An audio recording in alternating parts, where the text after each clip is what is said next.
Good afternoon, everybody. It is Steve Lookner with Agenda Free TV. So much transition news, so much Trump transition news this afternoon.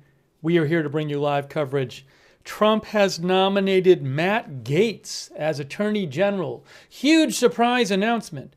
Also surprise announcement, Trump nominated Tulsi Gabbard as Director of National Intelligence. Then there's other news besides this.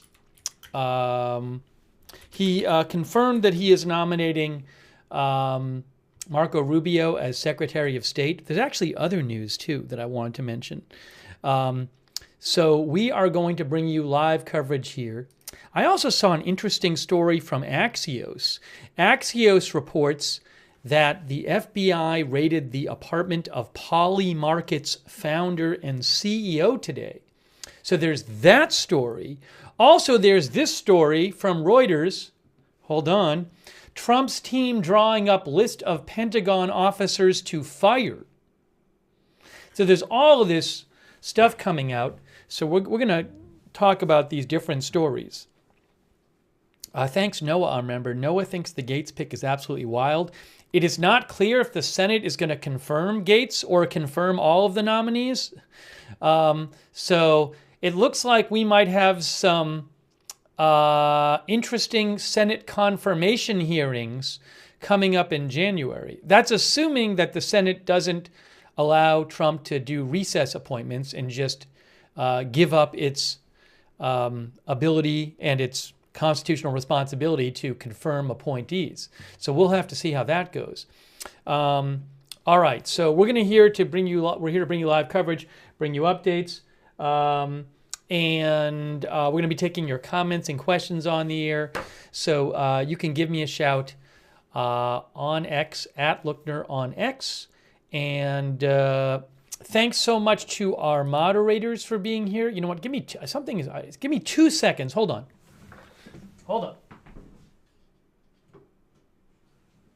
Just needed to make an adjustment here. There's Matt Gaetz right there. Trump says he will nominate Matt Gaetz of Florida to be Attorney General. Hey, thanks to our moderators. We have Sarah55 and Ruth Grafasi and Beth Mythical and Roberts May Queen moderating over there on YouTube. We have, let me just pull up our other stuff here. We got a lot to get to.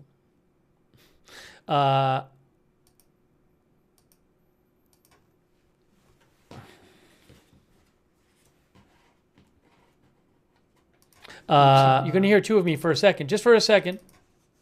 Margaret Riley, Ronald Egnor, over there on Facebook. Thanks for moderating there. Linda Belk and Larry moderate for us on X. Okay. Christy Claff says, unbelievable. Brian Shai says, great choices. Jennifer says, kind of a creep show. Hi, Jennifer. And Michael Fergal thinks it's a great cabinet so far. Betty Lou says, wonder how long Gaetz will last. I mean, again, it's not even clear he will be confirmed. By the way, there has been, this is not a joke. When Pete Hegseth was announced as the nominee for Secretary of Defense. Pete Hegseth served in the military, but spent the last several years being a host on Fox News. Jake Sherman, who's a reporter, I follow, a well-known congressional reporter, said he thought that Pete Hegseth would be the toughest confirmation battle for Trump's picks. But then after that, when Tulsi Gabbard was nominated as Director of National Intelligence today, another person I follow, who is Alex Ward of Wall Street Journal, if I remember right, Alex Ward said that he thought, yes, Alex Ward thought that Tulsi Gabbard would be the toughest confirmation fight. And now I just saw, what did I just see? I just saw someone else say that they thought that Matt Gaetz would be the toughest confirmation fight. So it's the third straight person that I've seen said about, oh, that's going to be the toughest confirmation fight, one after the other. One Jason says, Gaetz, hold my beer. So we'll have to see what happens. Thank you to Jim R., our new member, and Noah, our member, and Peppermint Patty, and Jim Watts.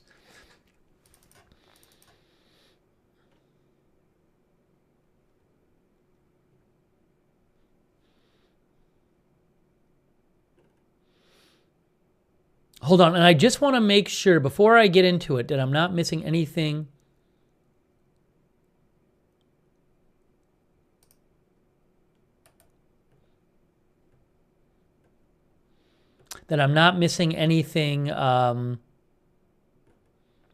Breaking, because some other stuff has come out today.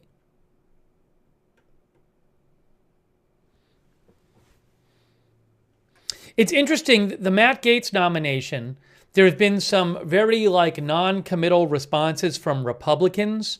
Dylan Wells, who's with the Washington Post, he said that Susan Collins, senator, who's a Republican, said, I was shocked by the announcement. This shows why the advice and consent process is so important, and I'm sure there will be a lot of questions raised at his hearing. Obviously, the president has the right to nominate whoever he wishes, but I'm certain there will be a lot of questions. That's from a Republican senator. That's via Dylan Wells.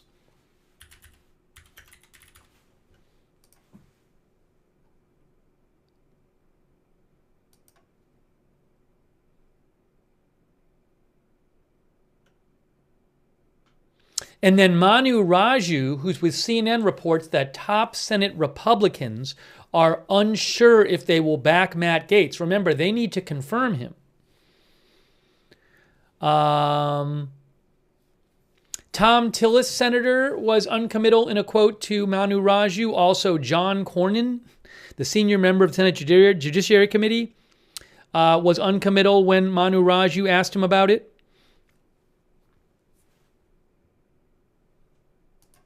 So we'll have to see what happens. Marty Hain thinks the senators will just fall in line just like everyone else. It will present this really interesting dynamic where, you could have a thing where Matt Gaetz is having a confirmation hearing and Trump is posting on social media saying that anyone who votes against him is a rhino, right? So we'll see how that goes.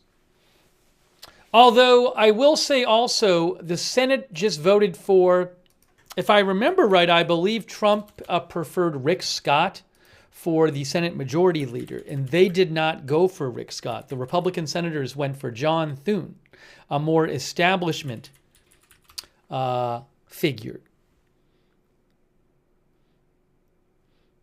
So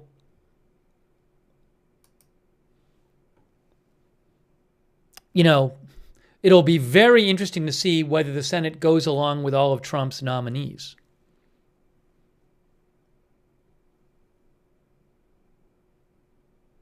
I don't know if Trump specifically said he wanted Rick Scott. There's an article from the New York Times from 2 days ago that says Trump allies push him to block John Thune from becoming Senate GOP leader.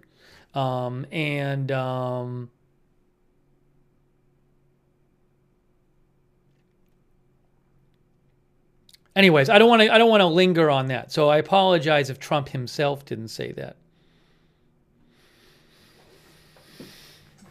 But there were Trump supporters who were against Thune, but he became the nominee. Anyways, the Republican majority leader.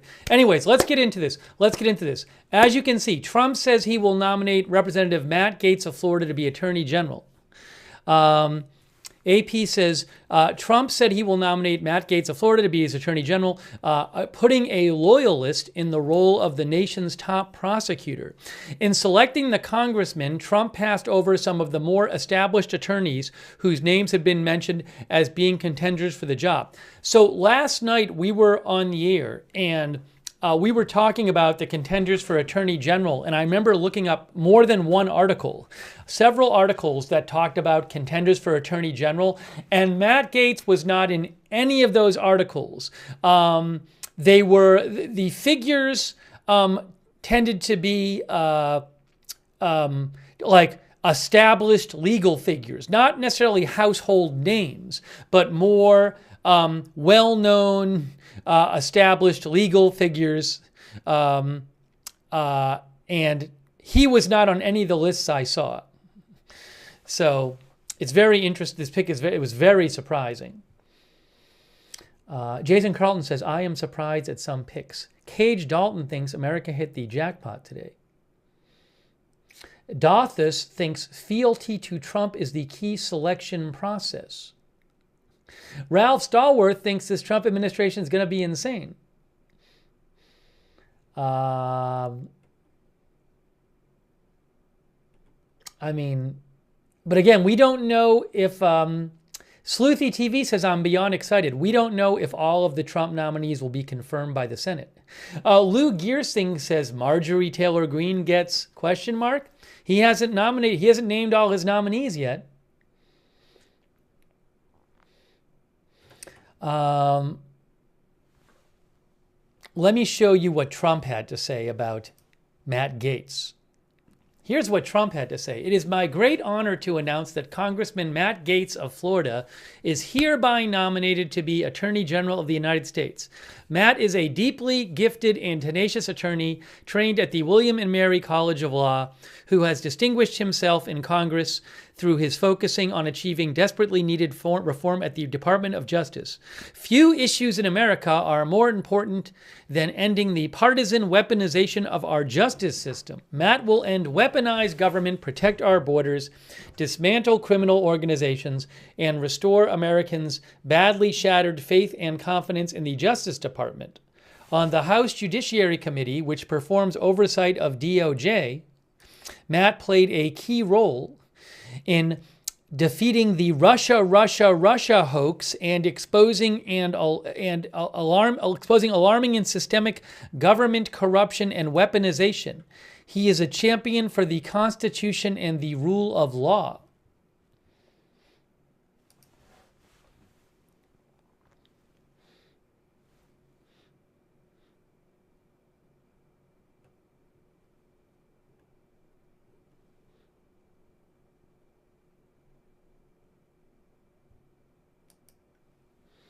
Liz Goodwin, who is a Washington Post reporter covering Congress, she said that Senator Joe Manchin said senators are talking about the Gabbard and Gaetz picks on the Senate floor right now. No one could believe it, he said. Republican Senator Katie Britt told Liz Goodwin, reporter, about when she was asked about Matt Gaetz, she said, I got nothing for you, says Katie Britt. Mike Rounds, who I think is a Republican senator,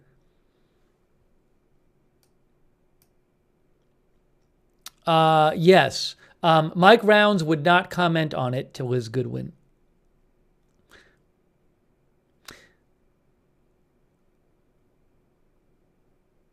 Lisa Murkowski, who's who's probably maybe the least right-wing Republican senator, at least one of them.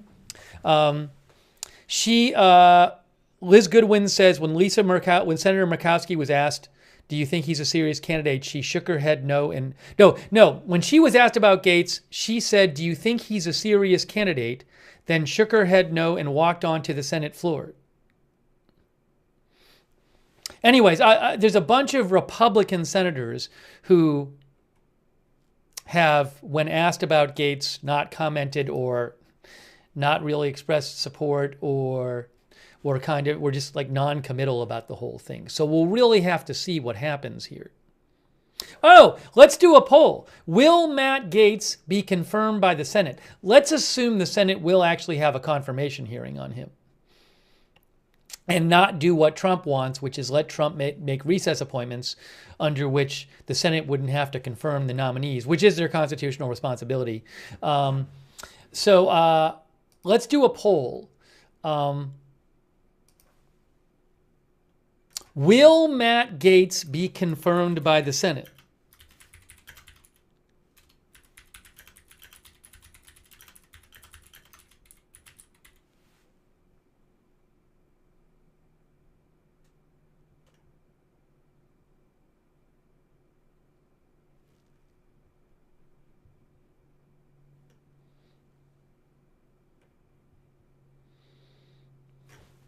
Here we go.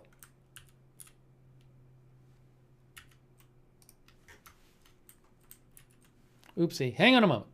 I got to put this poll up.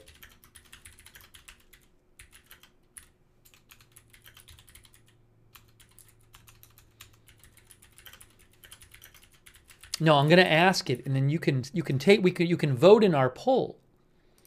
That's what you can do.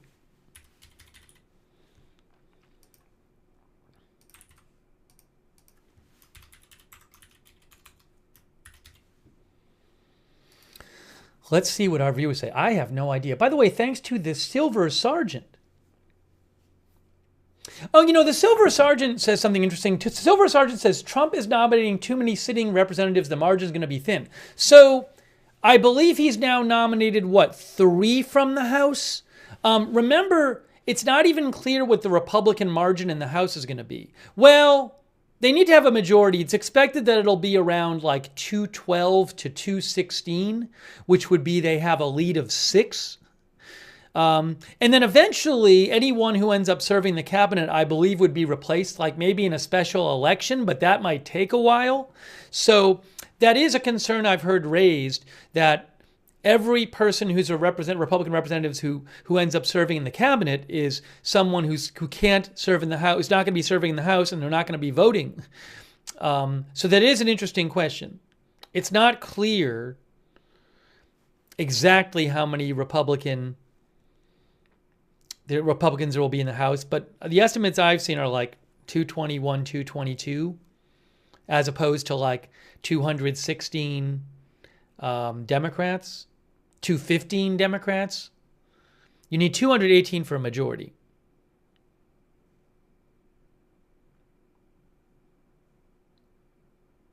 Actually, maybe like, I'm sorry, more like 213 or 214 Democrats. I'm sorry. All right, let me show you the poll results.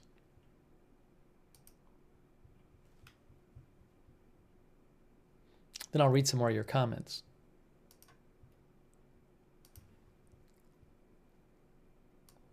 Okay, I asked you, will Matt Gaetz be confirmed by the Senate? Now, 2/3 of our YouTube viewers think he will be confirmed by the Senate. How about over there on Twitch? What do they have to say about this? Oopsie.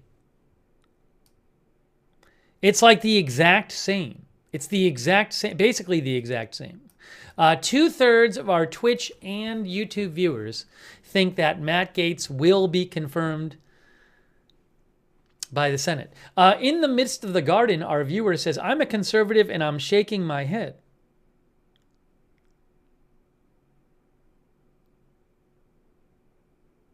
Who else will he appoint to some other positions? There's a bunch of positions that he has not nominated people for. Maybe he'll nominate somebody else today. Is he done for today? He already nominated Tulsi Gabbard, and he announced Marco Rubio today, but that was being widely reported, and that's not seen as surprising a nomination. But he already nominated Tulsi Gabbard for Director of National Intelligence and Matt Gaetz for Attorney General today. Are there any more coming today? Are we going to see any more nomination announcements for Trump today? Herb Nickel Jr. thinks RFK Jr. will be next. Hey, let me just go over some of the positions and tell you, oops, hold on. First of all, thanks for voting in our poll.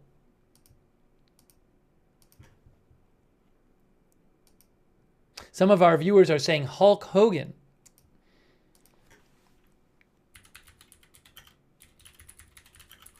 Hasn't named a press secretary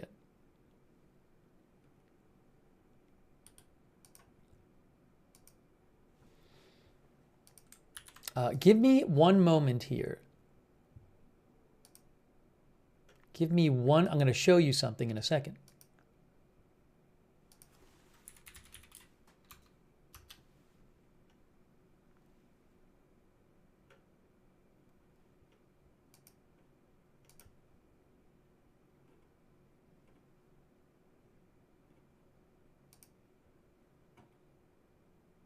if I can.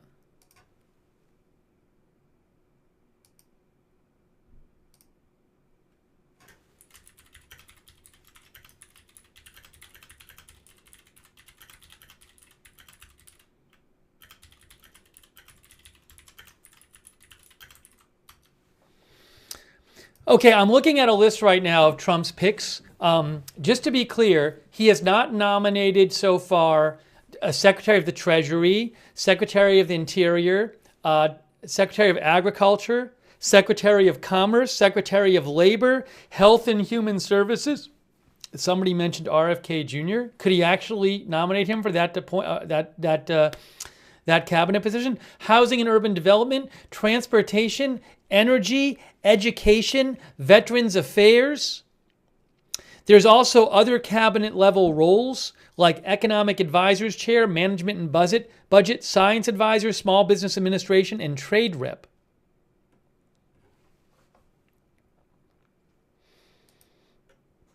Wow. Hold on.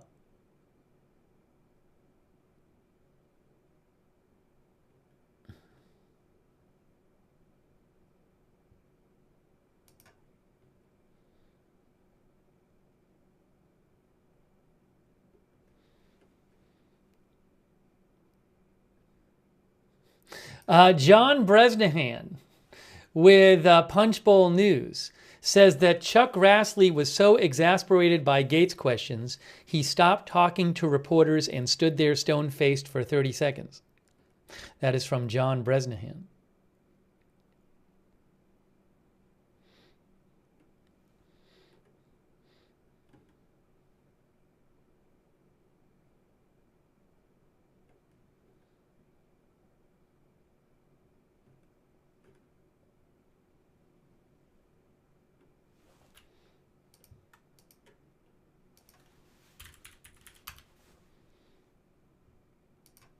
I'm going to show you some more reporting about this and take some more comments from you guys. So much to talk about. Oops, here you go. Trump traps firebrand Congressman Matt Gaetz for Attorney General.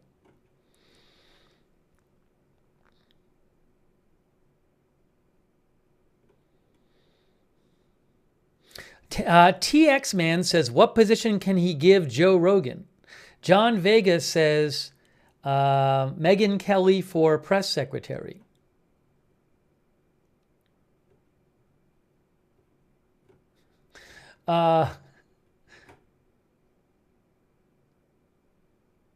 ZZGGYY says, drain the swamp. Crazy Yoda says, shake it up, Trump. Oh, there was a story. Someone was claiming that, who was it? What was the thing about the FBI I saw today? Oh, that was like some rumor. There was a rumor that Trump was going to fire Christopher Wray and then replace him as the head of the FBI. Oh,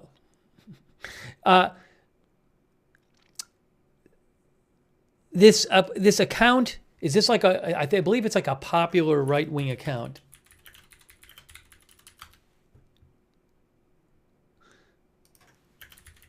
If I have this right. This account, Citizen Free Press, claimed that Steve Bannon said that Trump was going to fire Christopher Wray if he didn't resign and then replace him. I have no idea. I didn't watch the Bannon episode, so. But I'll call that a rumor right now.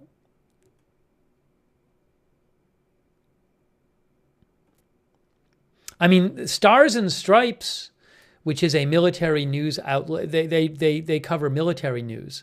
They wrote a few days ago that Trump might change the leadership at the FBI as well.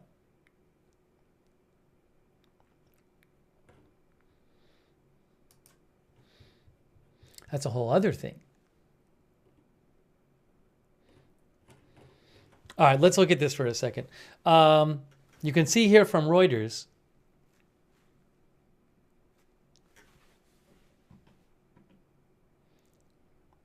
Trump named firebrand Republican representative from Florida, Matt Gaetz, to be his nominee for Attorney General. Trump's inner circle has described the Attorney General as the most important member of the administration after Trump himself, key to Trump's plans to carry out mass deportations, pardon January 6 rioters, and seek retribution against those who prosecuted him over the past 4 years. During his first term, says Reuters, Trump was infuriated by what he called an obstructive Justice Department, including Attorneys General Jeff Sessions, who allowed a probe into alleged contacts between the 2016 Trump campaign and Russia, and Bill Barr, who publicly refuted Trump's false claims that his 2020 election loss was the result of fraud.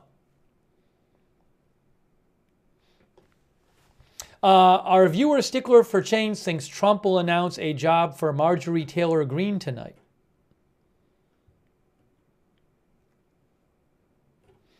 And then let me show you something else here.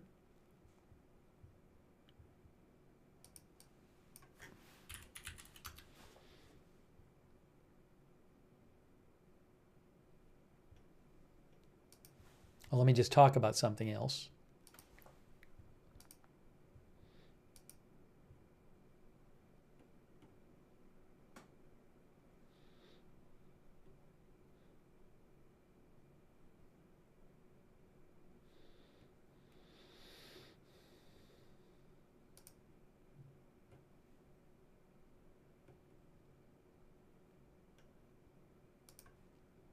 Yeah, in terms of one of our viewers mentioned like the fact that Trump has been nominating some people who are Republican representatives in the House, where the House is supposed to have a small majority, where the Republicans are expected to have a small majority.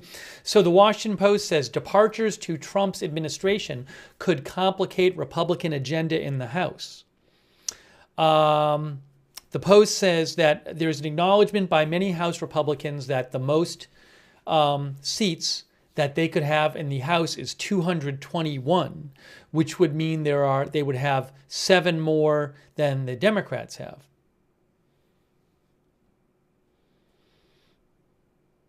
So Representative Michael Waltz is going to leave the seat to be National Security Advisor, which does not need Senate confirmation. If Elise Stefanik is confirmed as UN Ambassador and Matt Gaetz is confirmed as Attorney General, that would mean Republicans have 218 seats until their replacements are sworn in.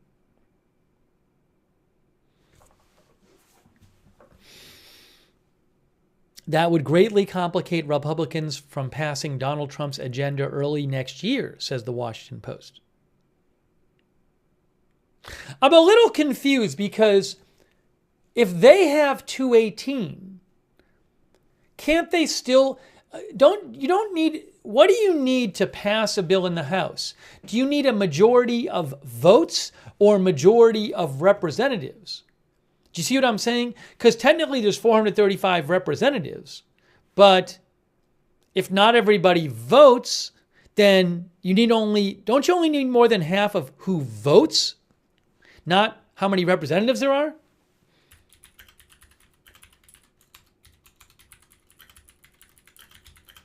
You see what I'm saying? So say 400 people vote. Then you just need 201, right?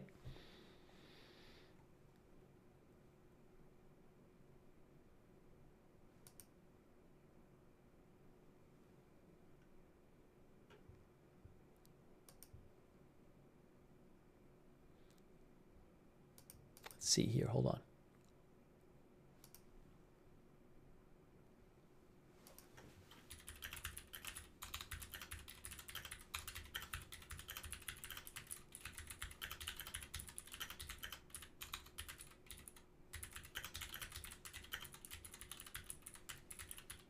Deep Fried Swiftie thinks Trump is leaning too far right. I think it's the majority of those voting. Anyways, we're going to talk some about Tulsi Gabbard.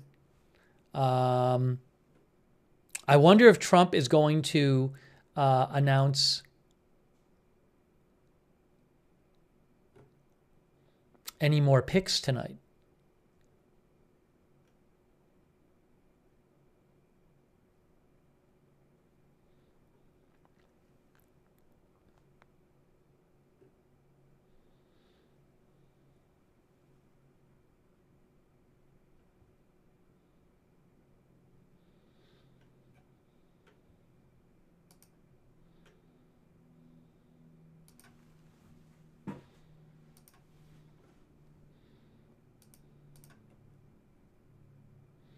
The New York Times says that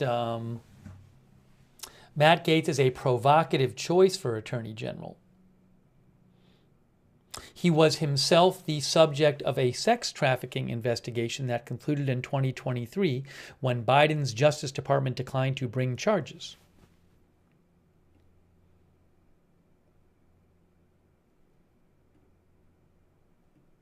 He, of course, is seen as a very strong backer of Trump.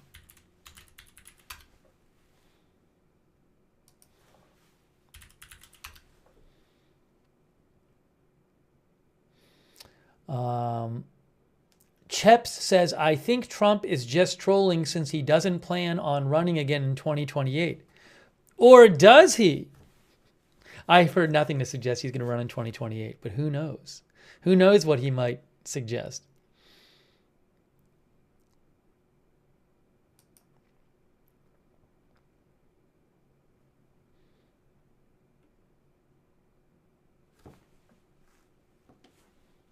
Here's a little more on Matt Gaetz from AP. Hold on a second. Here's Tulsi Gabbard, Rubio.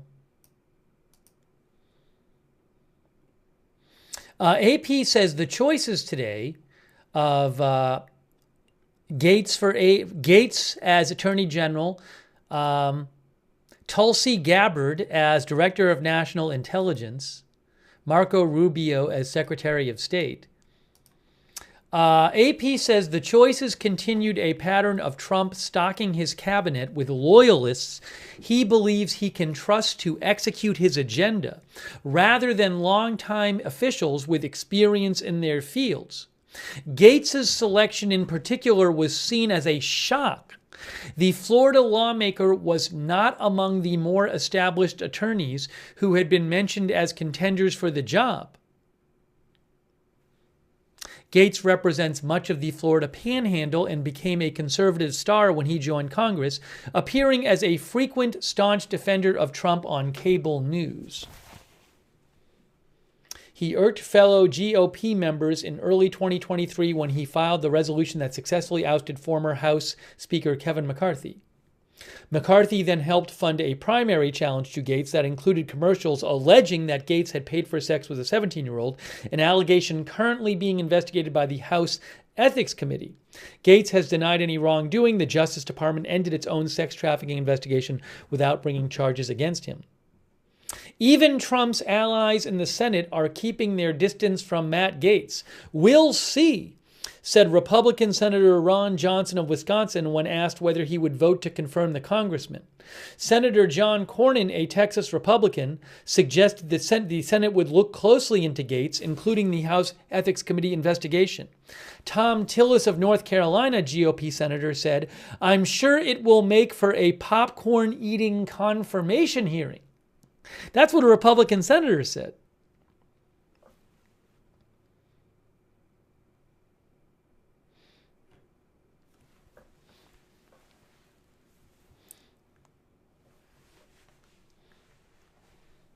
Maybe we'll talk a little bit about Tulsi Gabbard as well.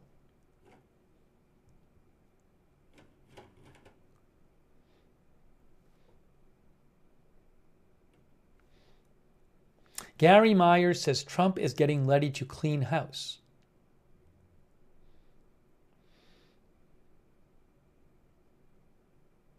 Sea Turtle thinks Tulsi Gabbard is an intelligent badass.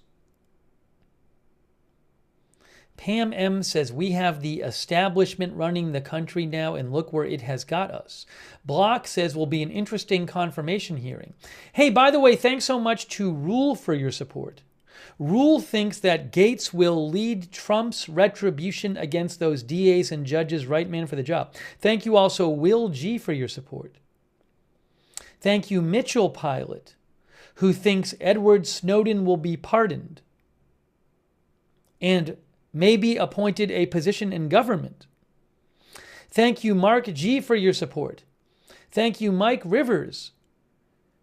Mike says, who will be the first appointment to get fired? Thank you, CJ Arlo, our new member. Jim Watts, our new member. Thanks also to Bebop and Rocksteady. So nice of you. Bebop in Rock City says traditional media spare us the doom. An election was held and turns out the majority of people don't trust you.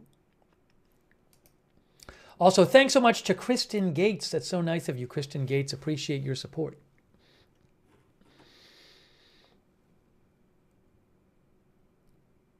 Robert Dyer thinks Hunter will be pardoned. Wow. All right, we'll talk about Tulsi Gabbard.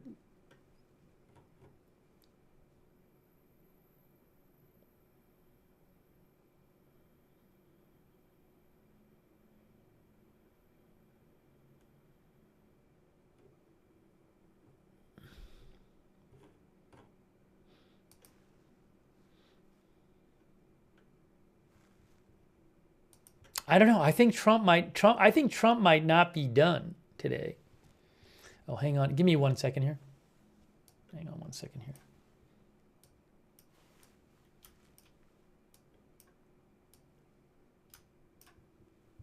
I got to do something real quick. For today, I mean.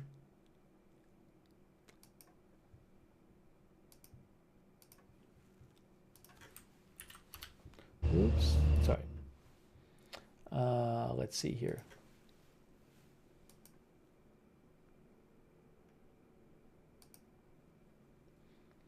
Do Your Job says, which of Trump's picks do not need a congressional hearing? It's a good question. I don't know exactly which ones. So, for example, I was just reading that the National Security Advisor doesn't, but I don't know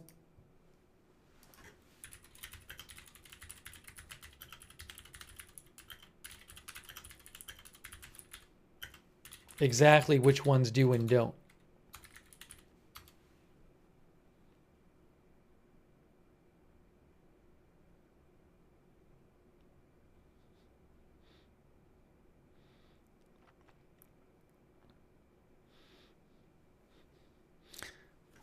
I asked ChatGPT. I don't know if this is true. ChatGPT said some that don't need to be confirmed include positions like Chief of Staff, Press Secretary, National Security Advisor, Senior Advisor to the President, Chair of the Council of Economic Advisors, Director of National Economic Council, Director of Domestic Policy Council. I'm not sure if that's true.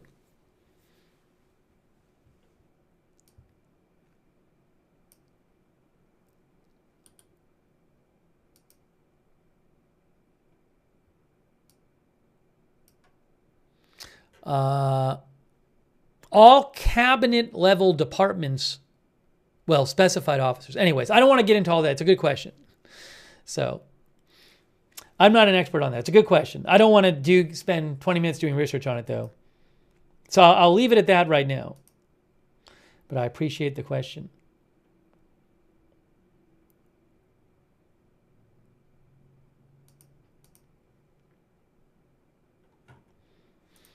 Okay, let's talk about Tulsi Gabbard. Actually, before we talk about Tulsi Gabbard, can we talk about this report from Reuters? Trump's team drawing up list of Pentagon officers to fire, sources say. So, we have who the nominees are. But remember, the nominees are being nominated to positions where they would do things. So what will these nominees do? As one of the articles I read just mentioned, these nominees are seen as very loyal to Trump. So what might they do? What might the Trump administration do when it takes power? So here's one thing that might happen. By the way, thanks to our member Christopher Reed.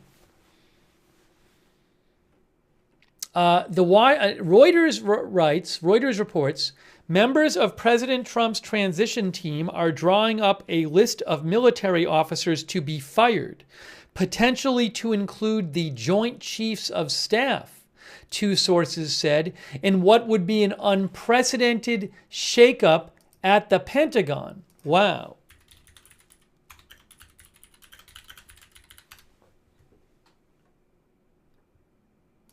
Wikipedia says the Joint Chiefs of Staff is the body of the most senior uniformed leaders within the U.S. Department of Defense. It includes the chiefs of the Army, Marine Corps, Navy, Air Force, Space Force, and Chief of the National Guard Bureau.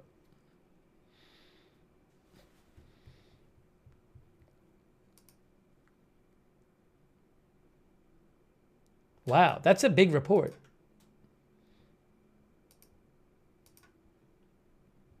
Again, members of President Trump's transition team are drawing up a list of military officers to be fired, potentially to include the Joint Chiefs of Staff, two sources said, in what would be an unprecedented shakeup at the Pentagon, Reuters reports. The planning for the firings is at an early stage after Trump's election victory and could change as Trump's administration takes shape, said the sources. One of the sources questioned the feasibility of a mass firing at the Pentagon. It was also unclear if Trump himself would endorse the plan, although in the past he has railed extensively against defense leaders who have criticized him. Trump has also spoken during the campaign of firing woke generals and those responsible for the troubled 2021 pullout from Afghanistan. The Trump campaign did not immediately respond to a request for comment. The second source said the incoming administration would likely focus on U.S. military officers seen as connected to Mark Milley, Trump's former chairman of the Joint Chiefs of Staff.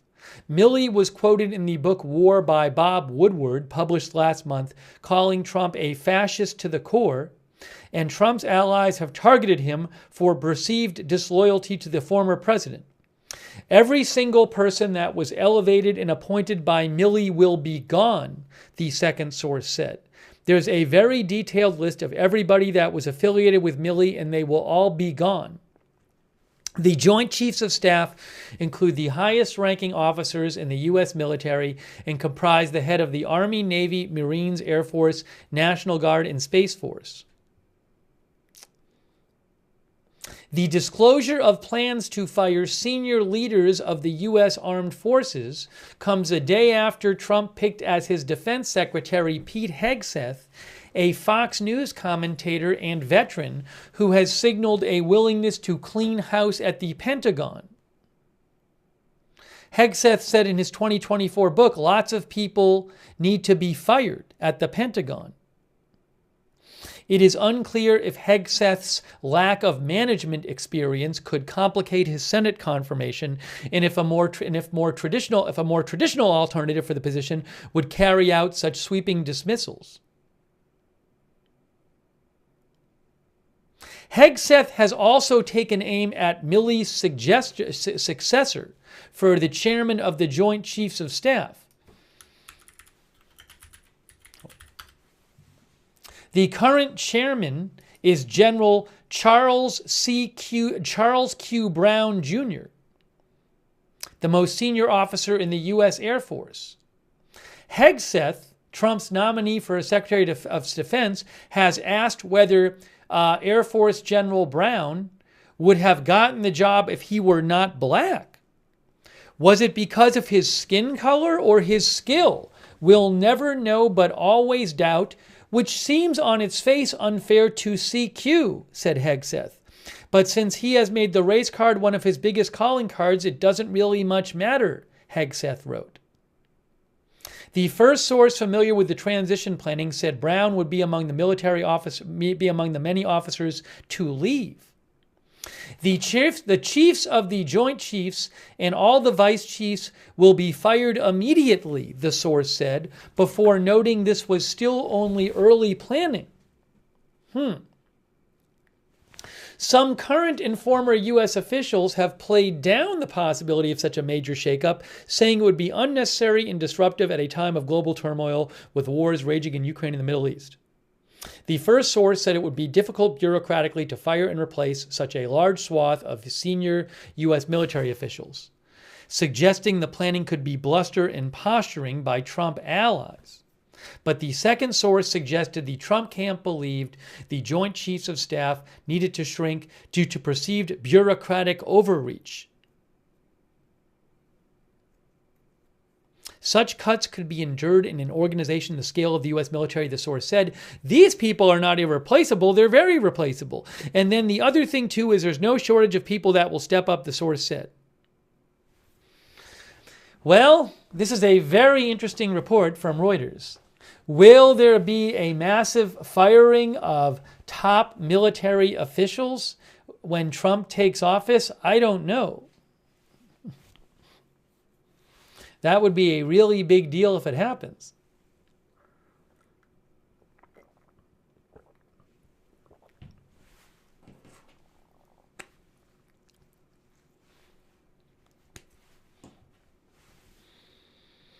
Bob says, hope so.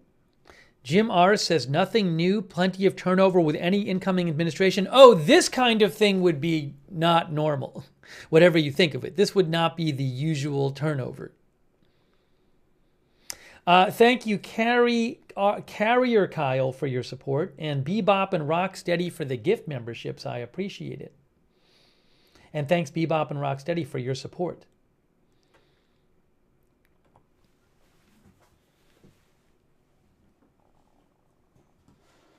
Obama did it? Did Obama fire the entire Joint Chiefs of Staff? Did that happen? I mean, literally, Reuters said this would be an unprecedented shakeup at the Pentagon. It says it in the first line of the story, in what would be an unprecedented shakeup at the Pentagon. Sounds like it hasn't been done before.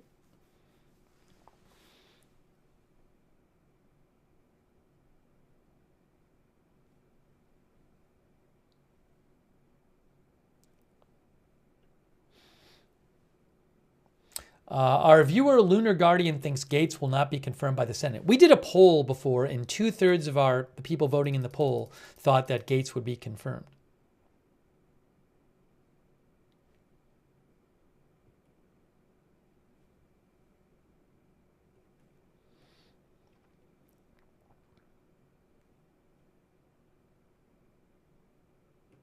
Wow, those I think there's going to be a lot of eyes on those Senate confirmation hearings in January.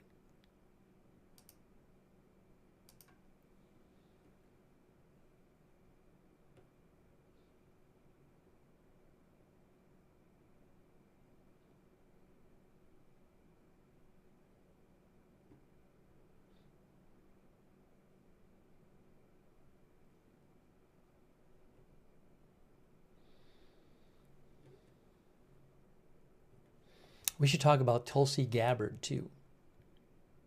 Sean Lindsay says there is no opposition to Trump left. He will get whatever he wants.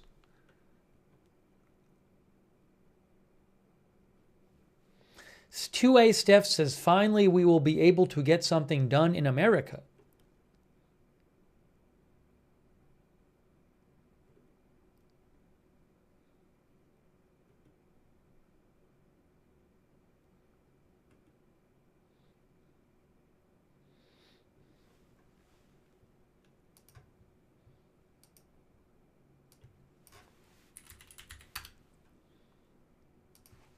Here's something about Tulsi Gabbard. Let's talk about Tulsi Gabbard. We haven't even talked about this yet.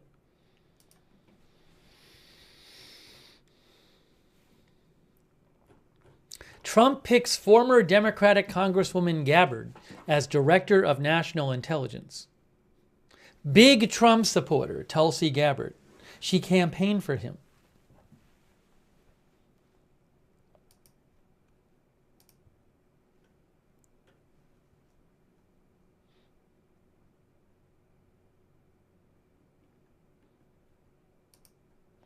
Reuters says U.S. President Trump chose Tulsi Gabbard, a former Democratic Congresswoman and outspoken critic of the Biden administration's foreign policy, to become his Director of National Intelligence. Oh, first let me show you Trump's announcement about this. Here's what Trump himself had to say about Tulsi Gabbard.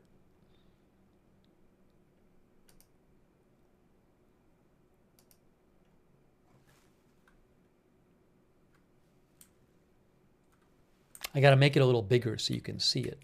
Here it is. He says, I am pleased to announce that former Congresswoman Lieutenant Colonel Tulsi Gabbard will serve as Director of National Intelligence. For over 2 decades, Tulsi has fought for our country and the freedoms of all Americans. As a former candidate for Democratic presidential nomination, she has broad support in both parties. She is now a proud Republican. I know Tulsi will bring the fearless spirit that has defined her illustrious career to our intelligence community, championing our constitutional rights and securing peace through strength. Tulsi will make us all proud. There she is right there. Reuters says Gabbard left the Democratic Party in 2022 and was considered a possible candidate to become Trump's Republican running mate. She would take over from Avril Haines as the top official in the sprawling U.S. intelligence community after Trump starts his second term in January. She is not expected to face difficulty being confirmed in the Senate. Now, I'm not seeing that everywhere. Where Trump's fellow Republicans will hold at least a 52 to 48 seat majority. I think probably 53, right? Starting early next year. Hold on. Let me show you here. If you look at the Senate here, here's the Reuters map. It's 52 and Pennsylvania has not been called yet. Dave McCormick, the Republican, currently has a lead of 28,000 votes, with 99% of the votes counted. If he keeps that lead, they will have 53 Republican senators.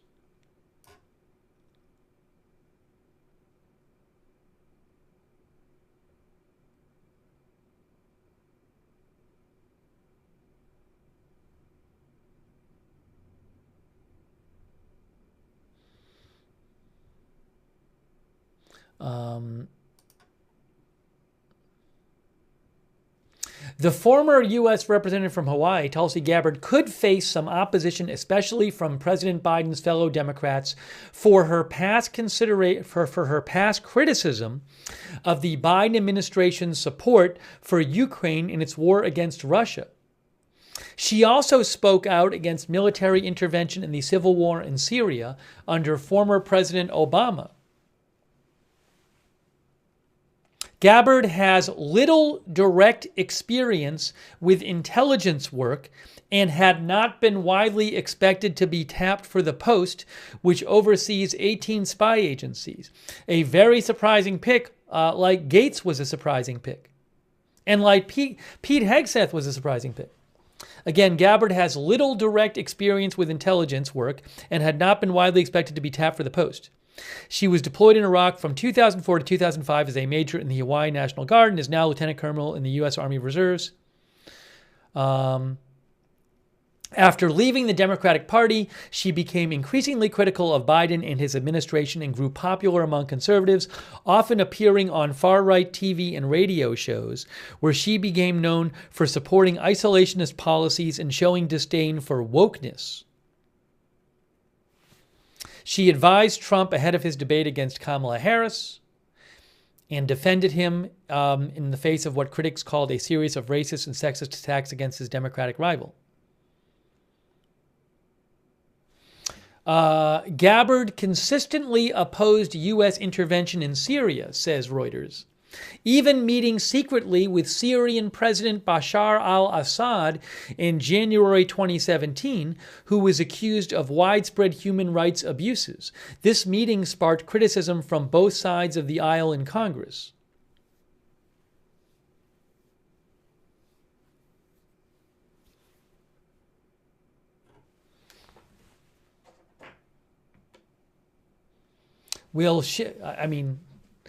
Do you think she'll have any problems getting confirmed? I do not know.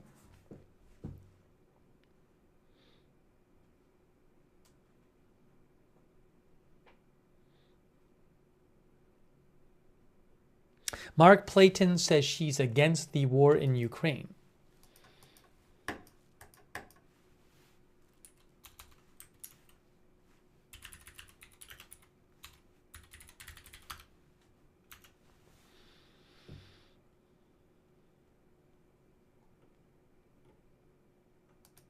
Yeah, let me show you something. Let me mention something about that also.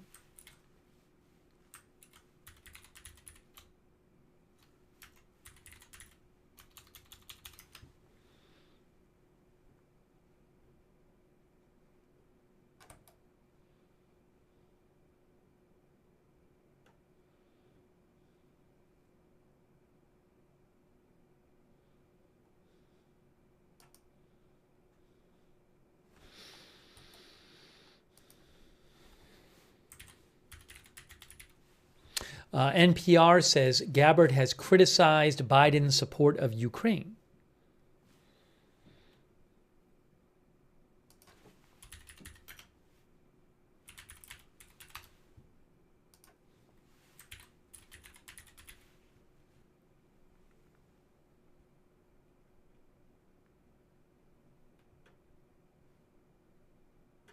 Here is some from Wikipedia, some of her positions on Ukraine. This is from the Tulsi Gabbard article. If we go down here, you can see it says, in 2022, she stated that NATO in the Biden administration not taking the possibility of Ukraine joining NATO off the table may be one of the factors provoking the Russian invasion of Ukraine. She also argued against economic sanctions on Russia on the basis that Americans would suffer from higher oil and gas prices. She stated that the Washington power elite is trying to turn Ukraine into another Afghanistan. In March 2022, she said media freedom in Russia is not so different from that in the United States. PolitiFact described her claim as false, noting that in Russia the government represses independent media and free speech, including imprisoning critics of the invasion of Ukraine.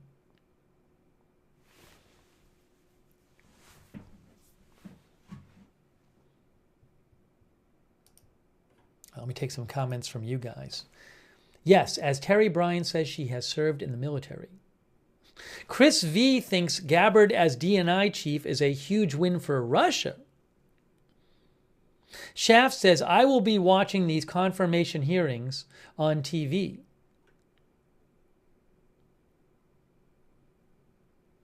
June says, America is coming back bold. Orion P82 says, Tulsi is an excellent choice.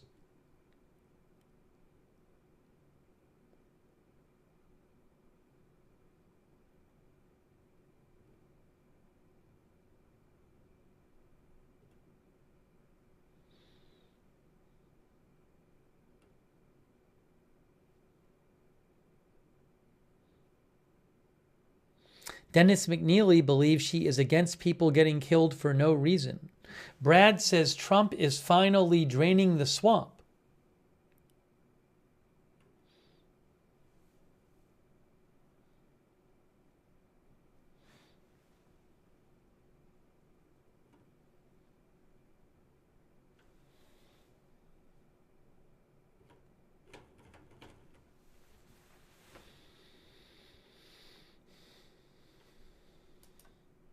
Will Trump name any other picks today?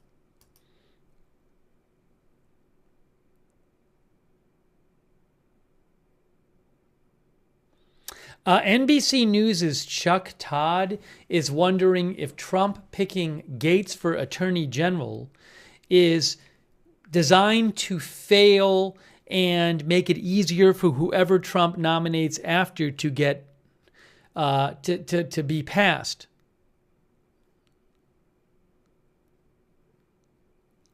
I don't know that.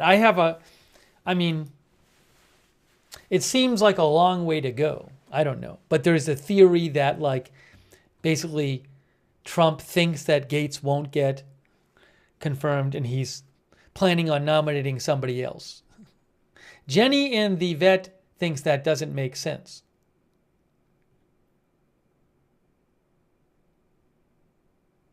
Barry says, I think Tulsi is an excellent choice. She called for Ukraine neutrality and mutual respect between parties of the conflict.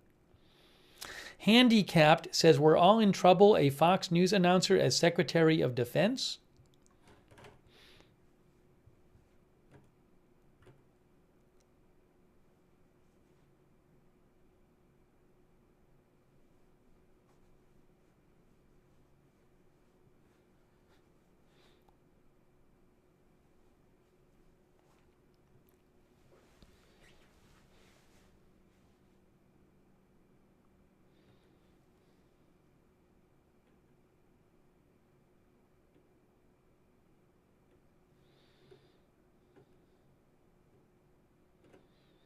An interesting question here is, what does this? Trump is being widely seen as picking people very loyal to him for these nominations. So, what does this suggest about what Trump will do when he is in office? What kind of actions might he take when he gets back into office in late January?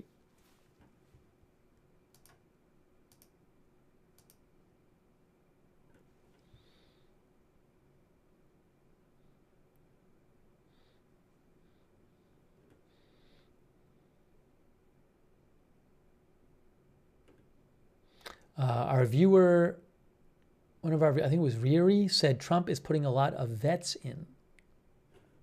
There was also been reporting that, I'm trying to figure out, where was the report that said Trump was like watching a lot of... There was reporting that said Trump was like watching a lot of videos and television clips of nominees. And I've heard reporting that says Trump really wants his nominees to be like supporters of him and strong on television. I can't remember. I've seen this, I believe, multiple places, but I can't remember exactly where I saw it. Sorry about that. If I remembered it, I would let you know.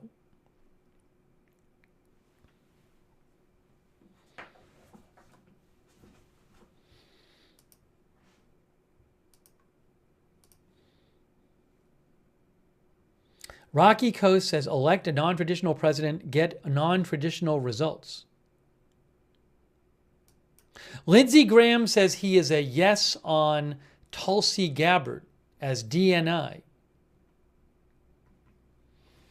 Lindsey Graham, Republican senator, says, I have known Congresswoman Tulsi Gabbard for many years, serving in the same Capitol Hill Reserve Unit. While we have differences on foreign policy, I think she's extremely bright and capable. It is a great compliment to Tulsi that President Trump wants her to be his director of national intelligence.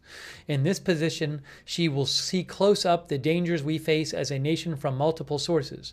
I look forward to working with her to keep America not only great, but also safe.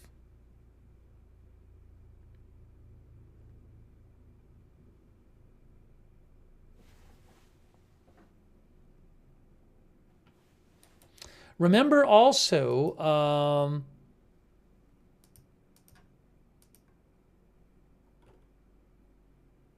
Kristi Noem was picked to be Department of Homeland Security. That was another surprise pick.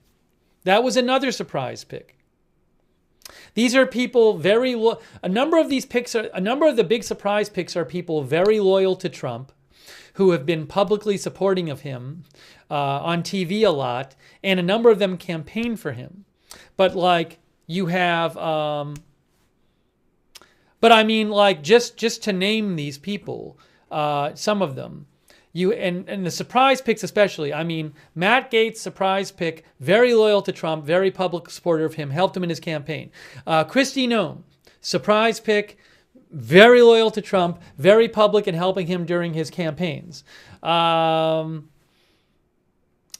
Tulsi Gabbard, surprise pick, very loyal to Trump, was very visible, very prominent in his campaign.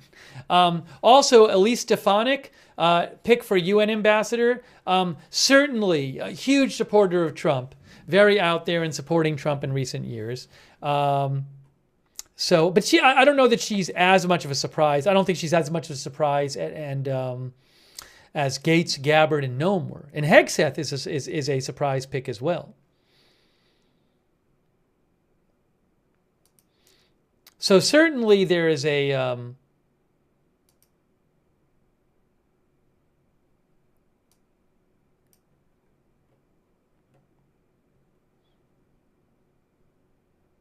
Trump is showing, a preference for, I agree with the assessment that he's showing a preference for people who he thinks will be loyal to him.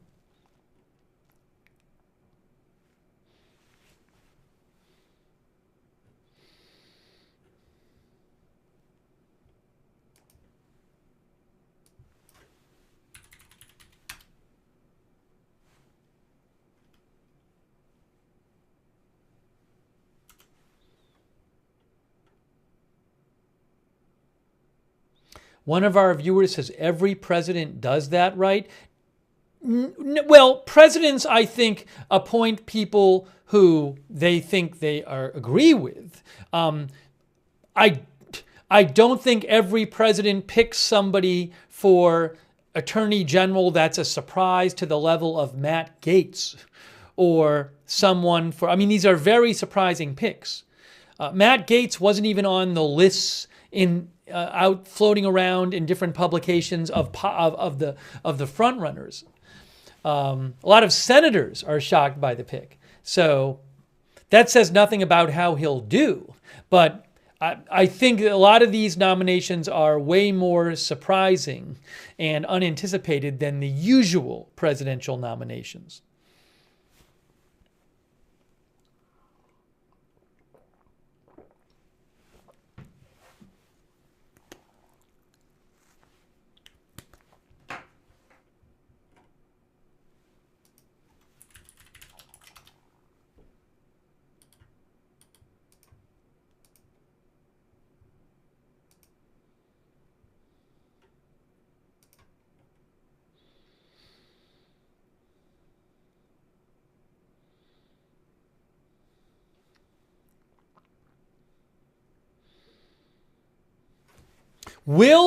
Guys, is Trump, I just looked at this Washington Post article talking about different positions, tracking Trump's picks for his cabinet and administration. If you look here, Secretary of Health and Human Services, one of the names here is RFK Jr., potential candidate, RFK Jr. Will Trump name RFK Jr. to be, I mean, it would just seem that it would just fit with the pattern if Trump names RFK Jr. to be Secretary of Health and Human Services. So I have a poll question for you guys. Will Trump name RFK Jr. as to head Health and Human Services?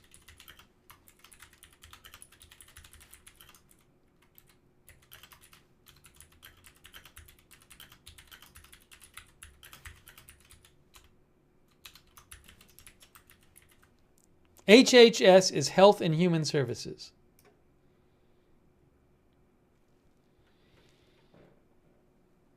That's a question I have.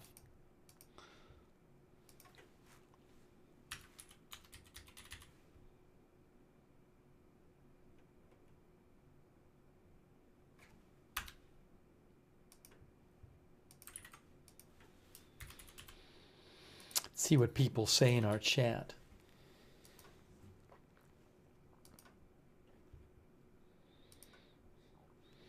Over there on YouTube, we have 83% say yes.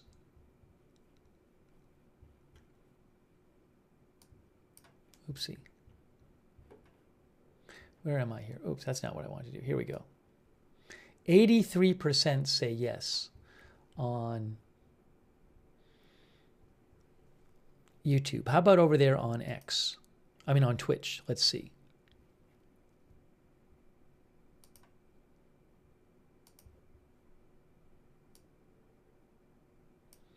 Wow. And over on Twitch we have 76%. Ben Carson is listed there. One of our viewers said, what about Ben Carson? He is listed on the potential candidates list there on Washington Post list. You know, but my thought is, look at these picks. Look at the recent picks. Pete Hegseth, Kristi Noem, Tulsi Gabbard, Matt Gaetz, Elise Stefanik. There's a pattern of like well-known, very loyal public supporters of his who've been on TV a lot. So I'm trying to think of like who else has been on TV a lot and is a well-known public supporter of Trump. So, I mean, obviously RFK Jr. would fall into that.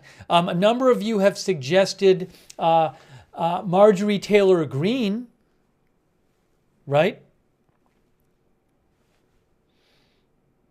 Marjorie Taylor Greene. Rudy? Really? Rudy? Hulk Hogan, the My Pillow guy, Don Jr., Ben Carson.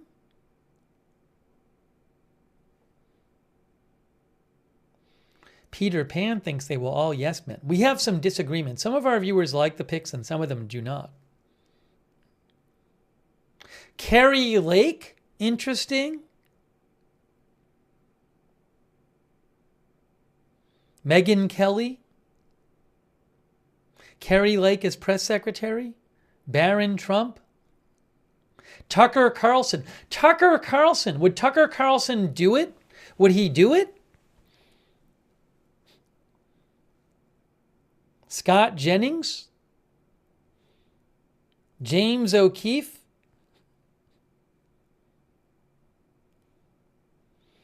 Supergram says Tucker Carlson will get, Ben Carson will get HHS and said that RFK will get NIH director. I'm going to sound dumb. I don't know if that's an appointment. Oh, I guess she is nominated by the president. National Institutes of Health.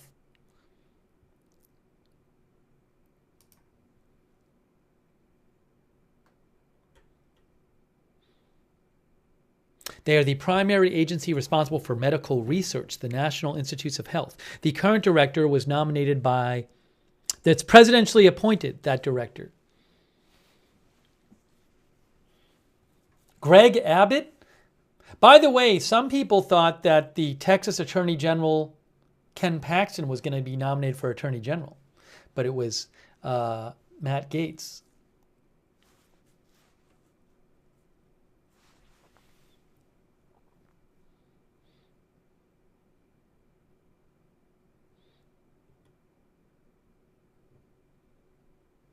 Lauren Boebert, Alex Jones. It does seem like RFK Jr. and Marjorie Taylor Greene are two you would look at, given the pattern so far.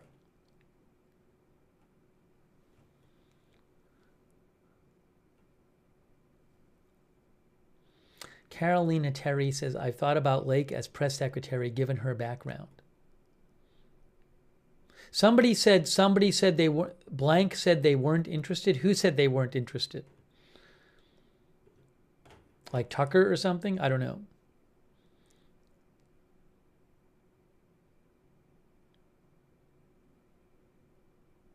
Wall Street says just hire all the TV pundits at this point. I mean, I wouldn't put, if there's somebody who's just a big supporter of his that you're used to seeing on TV, I would certainly not take them off the list for being nominated to something. I mean, seems that where he's going with a bunch of these nominations.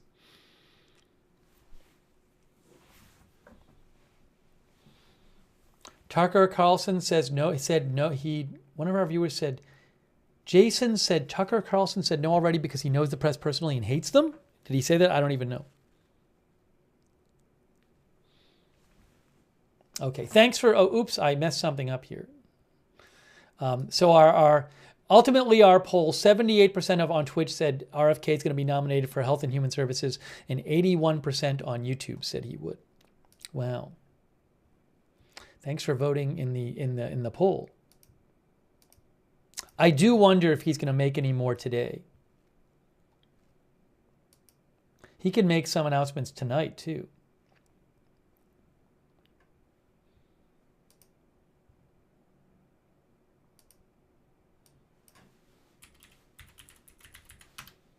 Let me shout out our moderators for a second. Hang on a second. By the way, thanks so much for the gift memberships, PZ Papa Zulu. I appreciate that. Also, thank you. Oh, I'm behind on thanking people on Twitch. Thank you to Total Blank Show on Twitch. Thanks, Total Blank Show, for your support. Let me shout out our moderators too.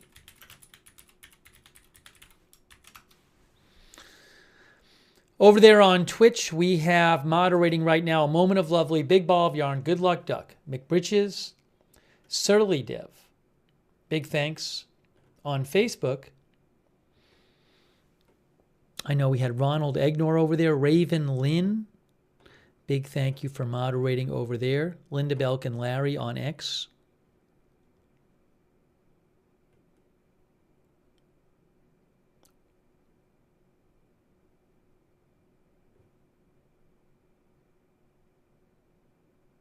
Bruce Hodge says Obama fired some generals, but he was already president by then. I remember this because I was deployed and it changed our ROEs.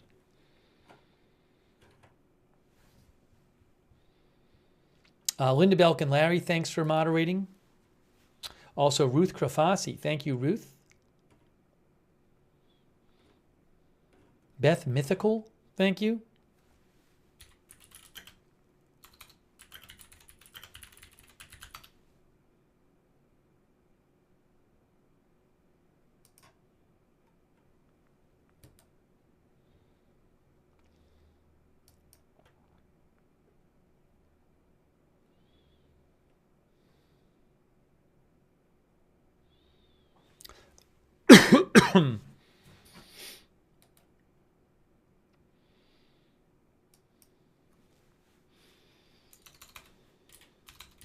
I also wanted to mention the Polymarket story.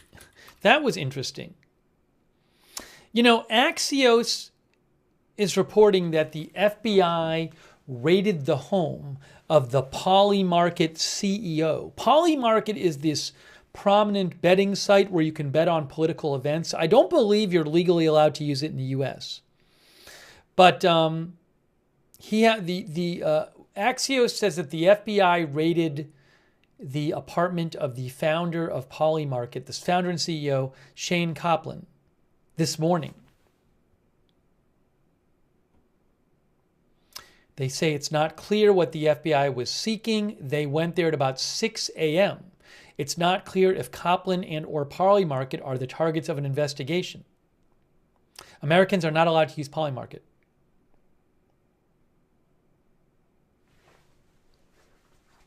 A spokesperson for Polymarket told Axios this was political retribution by the Biden administration against Polymarket for providing a market that correctly called the election. Well, we'll have to see. I don't know what's going on with that. The New York Post says that the FBI seized Polymarket CEO's phone and electronics.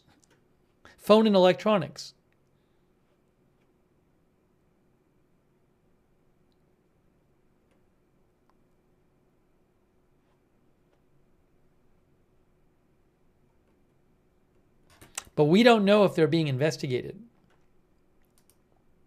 The Wall Street Journal reported that the Polymarket founder and CEO's phone was seized.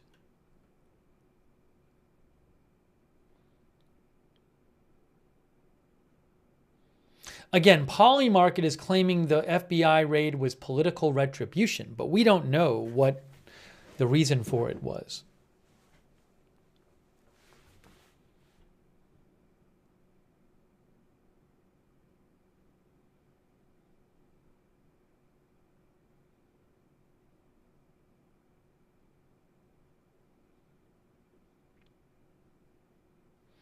There was one person who won about $50 million, a French person who won about $50 million after betting, I believe, over $30 million on Trump winning the election and winning the popular vote.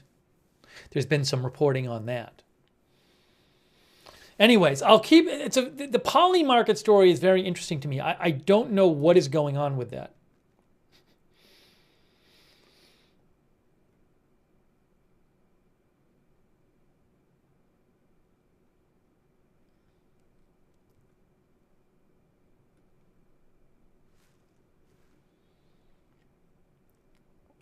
I'll certainly keep an eye on it.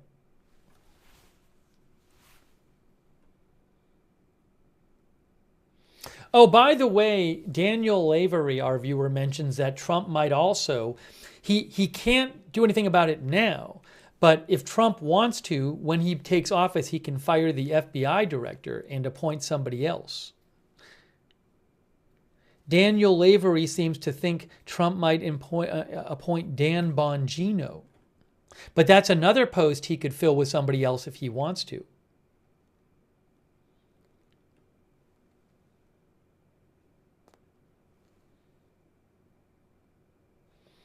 Eric Chambers says, it's the most amazing news. Matt Gaetz will be great. Billy Joe thinks Tulsi is a Russian asset.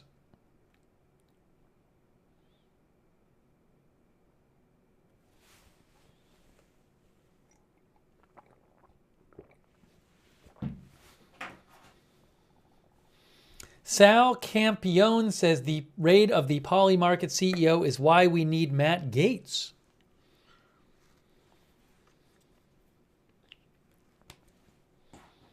Hey, thanks so much to Purple Cat Audio for your support. I really appreciate it. Purple Cat Audio, thank you.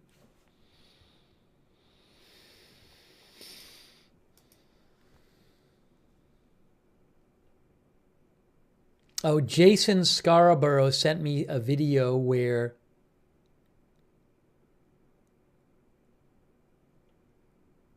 Tucker Carlson said he wouldn't take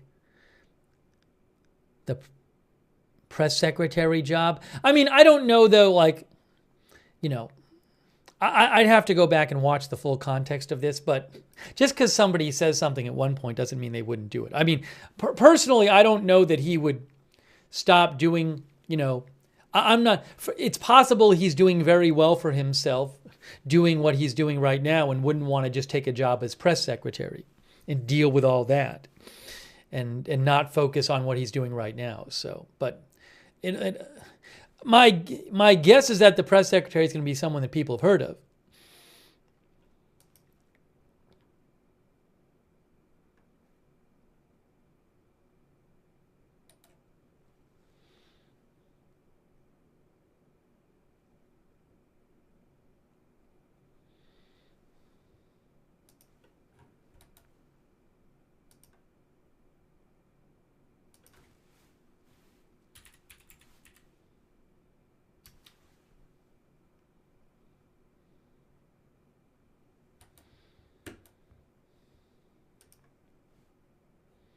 Barry says Tulsi and cash.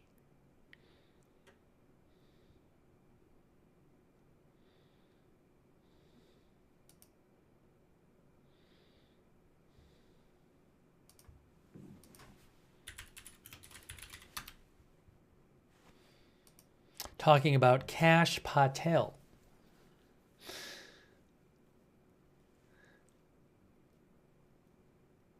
During the Trump presidency, he served as U.S. National Security Council official, senior advisor to the acting DNI, and chief of staff to the acting Secretary of Defense. He has widely been described by news organizations as a Trump loyalist. Could he get some nomination?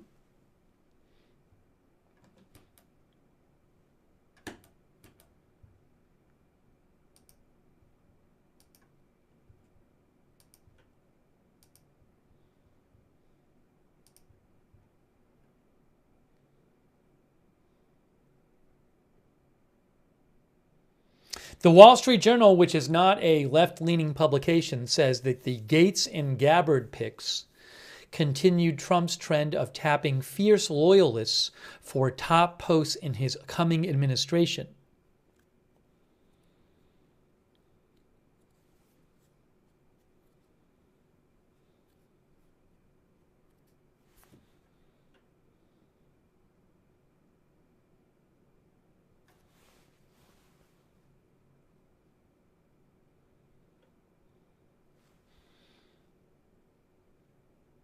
The Wall Street Journal notes that traditionally, the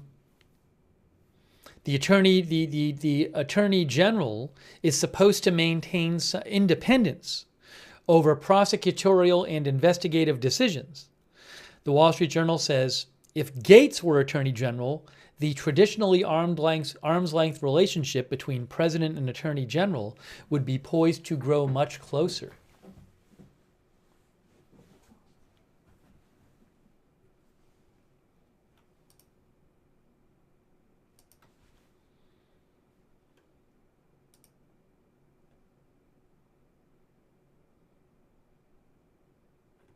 Let me give you a little more background here. This is from the Washington Post about Matt Gaetz. They say Gaetz, a divisive figure within his own party, would be the first U.S. Attorney General in 4 decades who never worked as a government attorney or judge. Let me say that again. Gaetz, a divisive figure within his own party, would be the first U.S. Attorney General in 4 decades who never worked as a government attorney or judge. The Post, which is not, of course, a big fan of Trump's, says that Gaetz often mimics Trump's incendiary and partisan language when talking about prosecutions and political enemies. He would lead the Justice Department's more than 100,000 employees at a time when Trump's allies are calling for a purge of career staffers who may have opposed some of Trump's efforts during his first term or worked on cases involving the president-elect or his supporters. Will we see that? We talked earlier about this report. From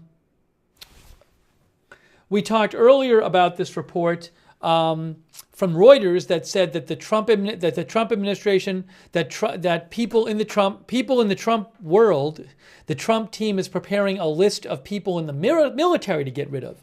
This report right here, Trump's team drawing up list of Pentagon officers to fire, sources say, and that article said that some people fired could be people affiliated with Mark Milley, who Mark Milley was, where is it here? Milley, Trump's former chairman of the Joint Chiefs of Staff, Milley was quoted last month calling Trump fascist to the core.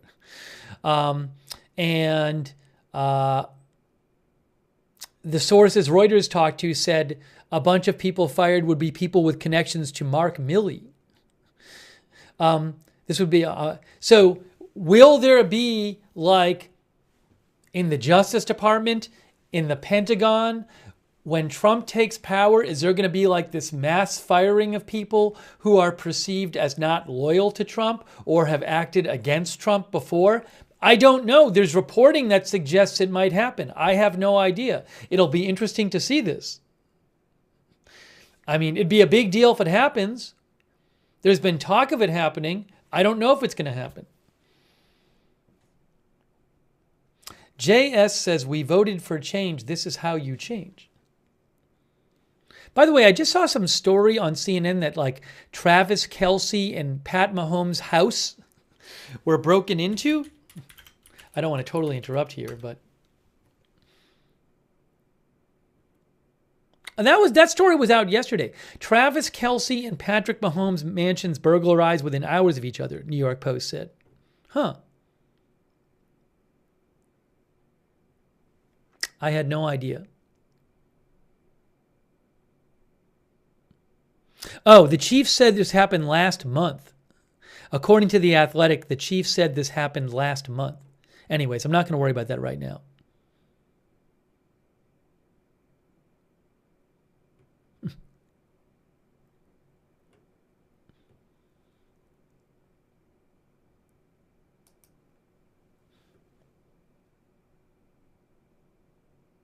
AP says it was within days of each other. All right, I'm not going to worry about that right now. Anyways, I was bringing up this military thing again because the Washington Post pointed out that hang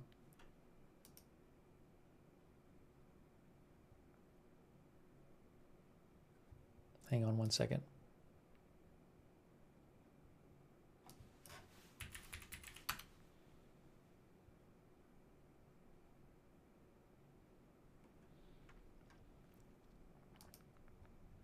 The Washington Post pointed out that Trump's allies are calling for a purge of career staffers in the Justice Department who have opposed some of Trump's efforts during his first term or worked on cases involving Trump or his supporters. The Post says Gaetz, who is under investigation by the House Ethics Committee in connection with a sex trafficking scandal, was not among the names that had circulated publicly as a potential attorney general in the days before the election. I mentioned I mean, this was a real surprise, his nomination. You can find articles in different publications talking about, like, here are the top contenders for Attorney General. He was not mentioned in any of them that I saw. The Post says that Gaetz' nomination shocked people even within Trump's inner circle and drew some skepticism on Capitol Hill, including some lawmakers in the Senate. We don't know. It's not clear if the Senate will confirm him.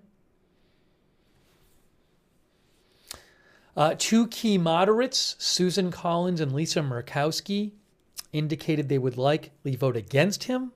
I don't know. I mean, they didn't really say they supported him, but you don't know when push comes to shove what they will do. Susan Collins and Murkowski. I would say those are the two most moderate Republican senators. Tom Tillis, who's a Republican senator from North Carolina, said Gaetz said, I think he's got a lot of work to get to 50 senators. Republican Senator Joni Ernst said, I think that Gaetz has his work cut out for him, saying she was a big fan of Matt Whitaker, a former attorney general during the first Trump administration who was also in contention for the job. Lindsey Graham, Republican, said Gaetz would face tough questions at his confirmation hearing, but he said he was inclined to support presidential appointments.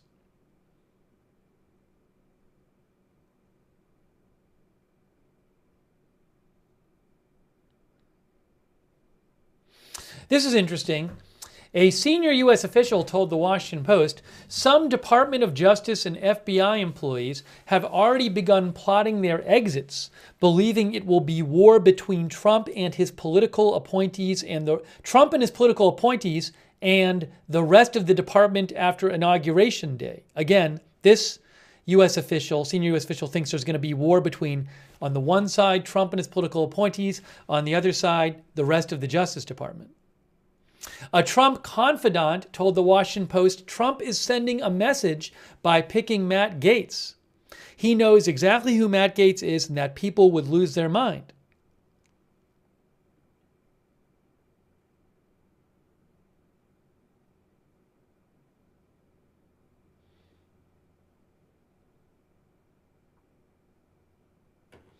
Wow. This is a very interesting, this idea that you could have mass firings, that in the Defense Department, in the Department of Justice, you could have mass firings when Trump takes office. We'll have to see if this happens. Seems like it could happen. Paper City Gamer Jeff says, I'm shocked Matt Gaetz love it. Sunny Kim says the establishment is losing it.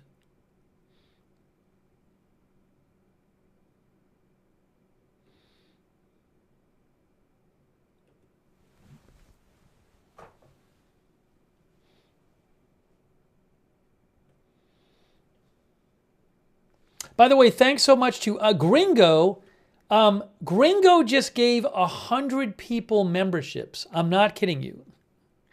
Gringo just gave 100 people memberships in the YouTube chat. That is so generous of Gringo. Wow, thanks so much, Gringo. That's really nice of you.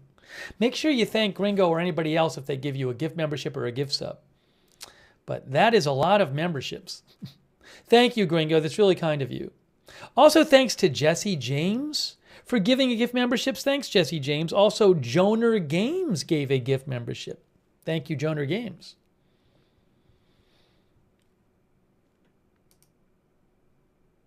Man, there's going to be so much going on when Trump takes office, guys, because we're going to get I think the new Congress is seated right at the start of January, usually January 3rd, I believe, before the presidential inauguration, which is the 20th. But we're going to have, as things stand right now, we're going to have some maybe lively Senate confirmation hearings of Trump's picks. There's going to be a lot going on. Dave says, I think you're right, Dave Tarpian, but I'm not sure what Dave is responding to what I said. Feel free to repeat it in the chat, Dave. Wall Street says the news flow is going to be wild.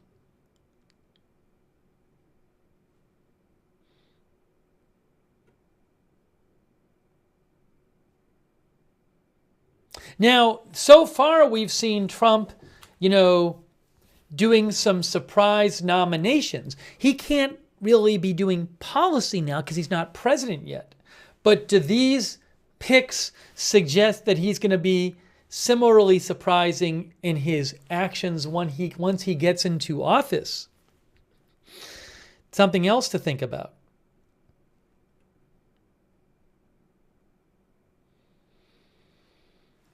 Warland says, I'm kicking back like Loki, laughing at the confusion of it all. Jesse's girl thinks absolutely. Jack Ball says, oh yes, I can imagine. I mean, these are bold picks, surprising picks.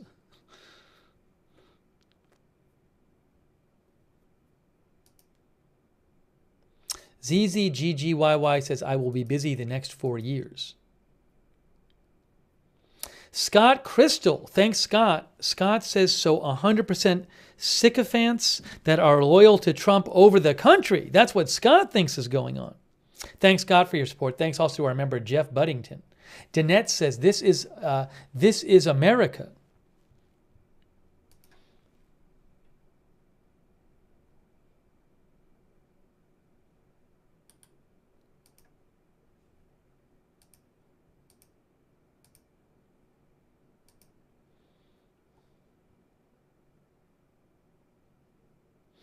Axios has a new article, the news site Axios, and the headline is Trump's middle finger, Gaetz for Attorney General. And Axios says that between the nominations, the surprise nominations in the last, all 24 hours, I believe, Matt Gaetz for Attorney General, Tulsi Gabbard for Director of National Intelligence, and Pete Hegseth, Fox News host with military experience, Pete Hegseth for Department of Defense. Axios says Trump is taunting his critics with 3 highly controversial picks for 3 of the most important jobs in the land.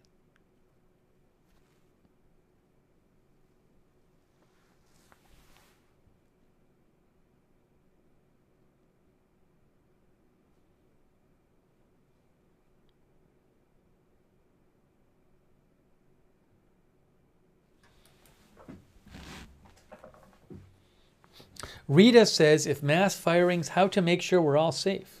Thanks, Rita, for being a member. It's going to be really interesting. I mean, these nominations suggest he's not really holding back. Rose Blake thinks Trump is making a threat with his picks.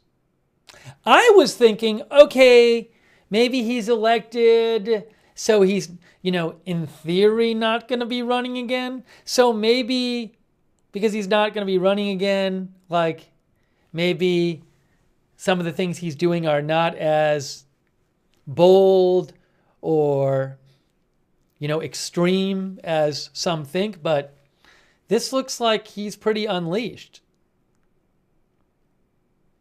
Hey, Gringo just gave 50 more people memberships. Gringo has given 150 people memberships. I kid you not. Wow, that is incredibly generous of Gringo. Gringo, that's so nice of you. Unbelievable. Thank you so much, Gringo. Wow. Please thank Gringo the 150 of you who got gift memberships from Gringo. That is very nice of you. Thanks, Gringo. What can I say? Very nice of Gringo. Very generous. Cleanup says Gringo must have won in Polymarket.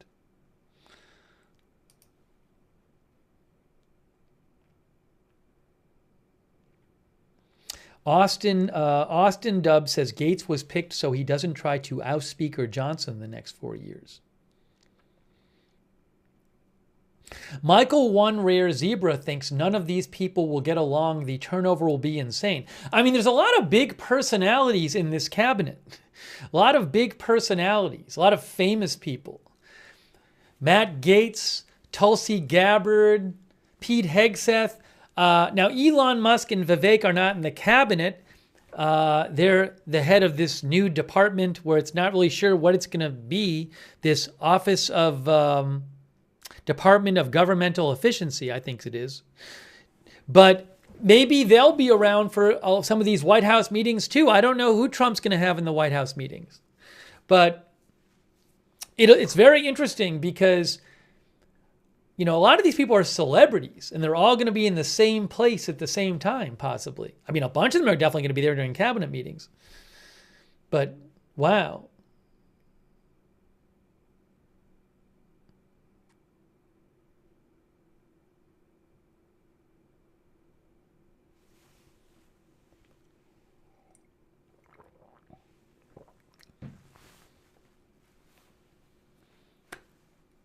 Thank you to Jesse James for the gift memberships. That's nice of you, Jesse. And our new member, Emma Jackson.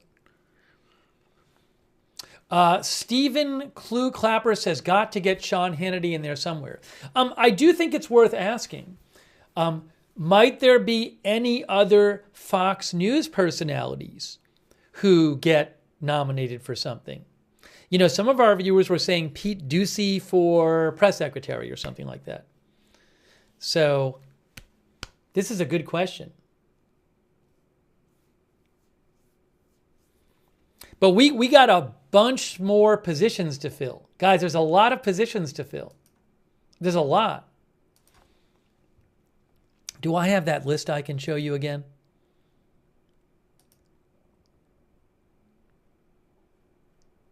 Let me show you that list again so you can see it.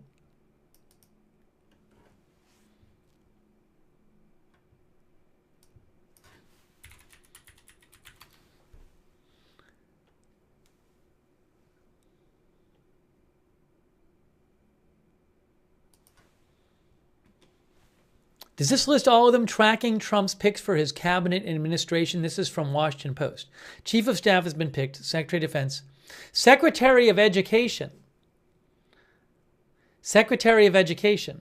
Now, on the list of people, the only one, maybe I'm showing my ignorance here, the only one I'm familiar with is, well, I've heard of Virginia Fox, Congressman from North Carolina, but the most prominent is Byron Donalds.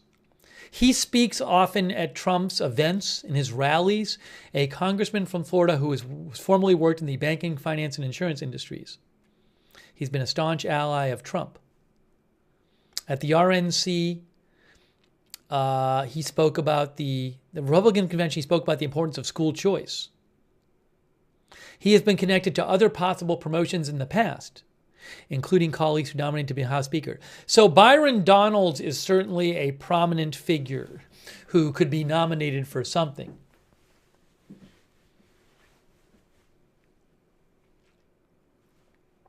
Ronan says Byron is great. Becky thinks Gabbard as DNI is terrifying.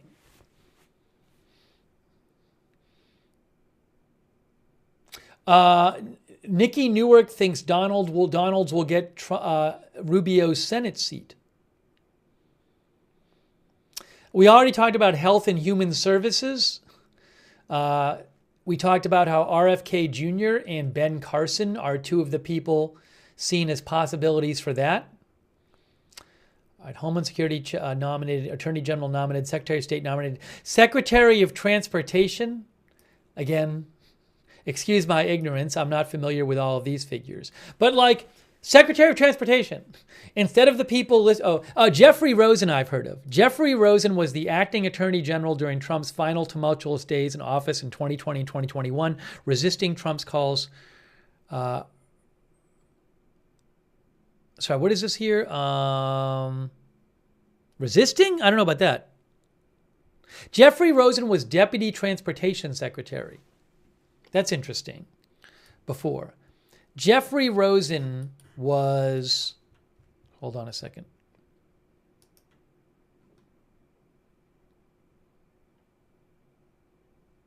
That's the wrong Jeffrey Rosen there. Am I thinking of the right person?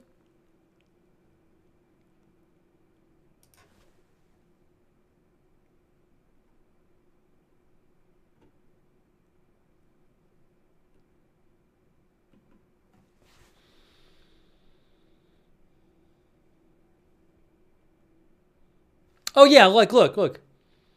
Right here. Wikipedia says Trump asked Jeffrey Rosen became acting attorney general the day after William Barr's resignation took effect at the end of 2020. According to the New York Times, Rosen had been pressured by Trump to aid him in his attempts to reverse the results of the election. Trump asked him to file legal briefs supporting lawsuits against the election results and to appoint special prosecutors, blah, blah, blah, blah. Rosen declined. Okay, so my point there would be, if Jeffrey Rosen resisted Trump's request to do things at the end of 2020, I have a hard time thinking that Jeffrey Rosen is going to be Trump's nominee for Secretary of Transportation. Artist Caverlin says Jeffrey Rosen refused to do what Trump has asked. So my point is, given that, I have a real hard time thinking that Trump is going to nominate Jeffrey Rosen for something, given how the nominations have been going so far.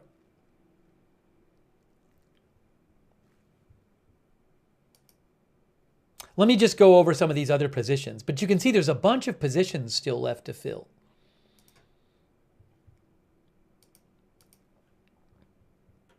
Who will head transportation? We'll see. Secretary of the Treasury. Now, look, I mean, there's been a couple I keep hearing these names. I'm not really familiar with them. But Scott Bessent and John Paulson. I've heard these names a lot. Scott Bessent is a longtime hedge fund executive who made a fortune working for George Soros, the billionaire investor hated by much of the right, and has taught economics at Yale. Trump has praised him as central casting. John Paulson was involved in the 2024 campaign, has vast financial assets that could complicate his selection, billionaire hedge fund manager. But I'm wondering, I mean, the Attorney General pick, Matt Gaetz, was not on the lists everybody had. So is it possible that the Secretary of Treasury could be someone not on the list? I mean, like, the Gaetz pick makes me think, I don't even know if these lists are going to... How many of these other positions will the person just be a surprise? Pete Hegseth was not on the list of people likely for Secretary of Defense.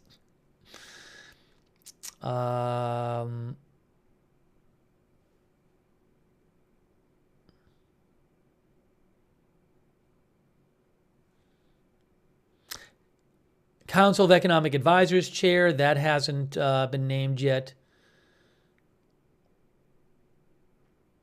Borders-R has. CDC director. Oh, CDC director requires Senate confirmation. Could this be RFK Jr., the CDC, the Center for Disease Control director? CDC guys. Ben Carson, RFK Jr. Also, White House press secretary. As I've mentioned, Carolyn Levitt is seen as a frontrunner. National press secretary for Trump's 2024 campaign. Surgeon General.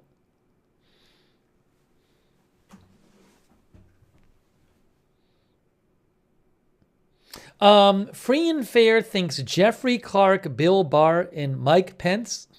Oh, I think he's joking about Mike Pence. Ben Carson would be good, says TC Messenger. Kelly Torrey says Megyn Kelly for press secretary. I don't know if she'd take it.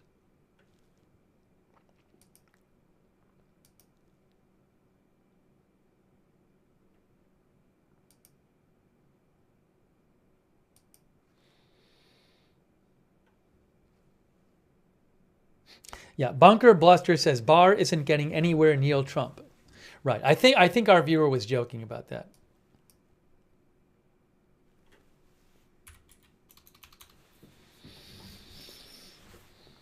Thank you, Rita. Rita says, I think Trump is going to make promises he made to certain people for certain things, but knows ultimately it's up to the confirmations. So if they don't get it, it's not his fault. That's interesting. That's interesting.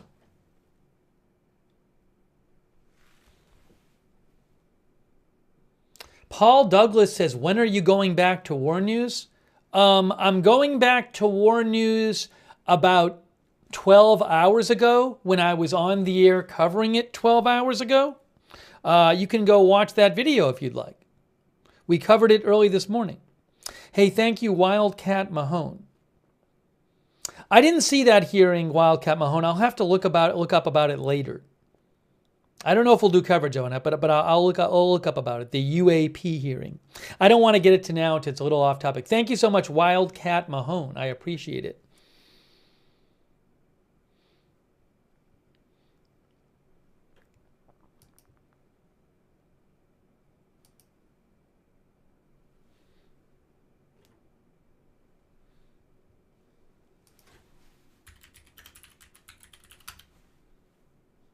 Beam Me Up says, thank you for covering U.S. news.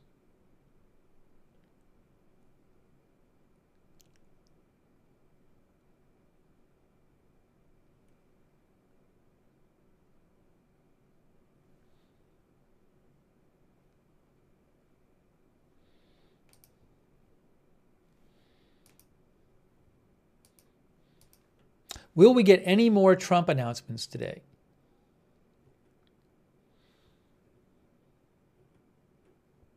I'm going to ask a poll question. Will we get any more Trump announcements today?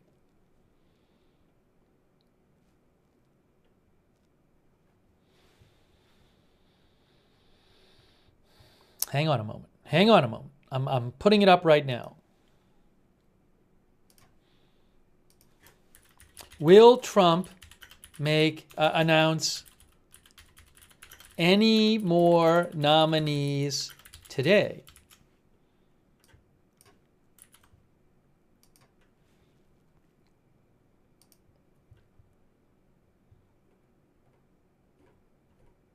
You just don't know. You just don't know. But I'm going to ask you guys and see what you say.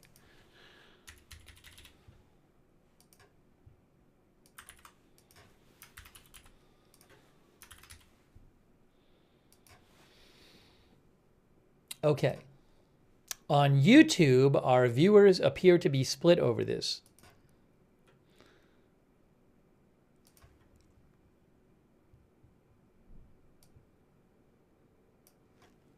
See, now in the last day that we've had all these surprise announcements, the Pete Hegseth and Tulsi Gabbard and Matt Gaetz, and don't forget about Kristi Noem. I'm very interested in who else is gonna get nominated.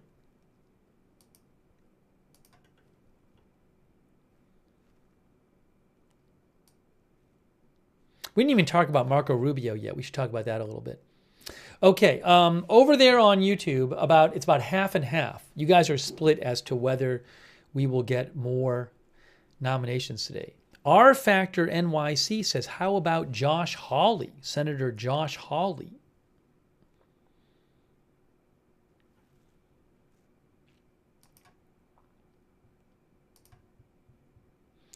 On Twitch, only 28% of you say there will be more nominees today.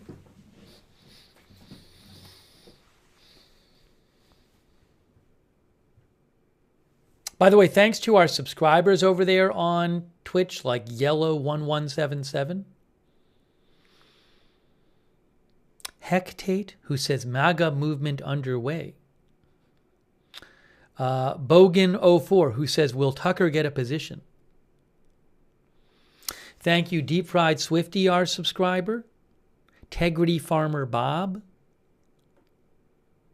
Shaggy in Wall Street. Chi-Town Bear. Ma Florida. Ma Florida says, what a joke. Devil Doc, thanks for subscribing. Billy Joe.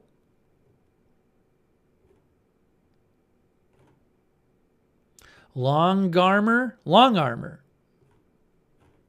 All of our subscribers over there. Thanks also, Roaches in the Cabinet, for your support on Twitch, and Big Dog Gaming for your support on Twitch. I really appreciate that. Roaches in the Cabinet and Big Dog Gaming.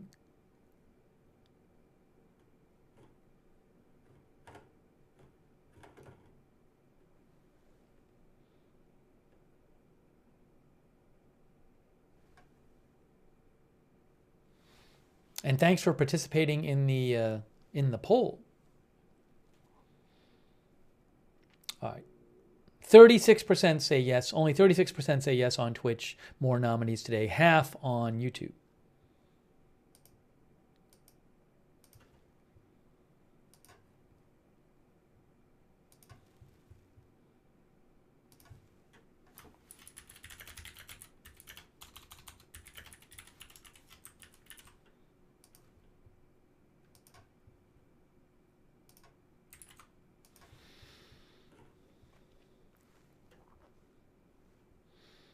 Quick thanks also to our Facebook subscribers like Eve Richards, Robert Real II,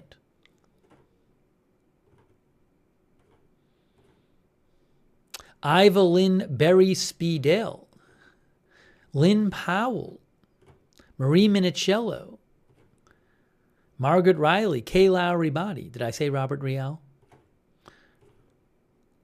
Thanks to all of our Facebook subscribers. Thanks also Paul Anderson's moderating over there. And Leanne Ticknor is a subscriber. Thanks, Leanne. Ronald Egnor, too. Wiley the Cat says it's been a wild week. There's still over 2 months until he's president. There's still over 2 months until he is president.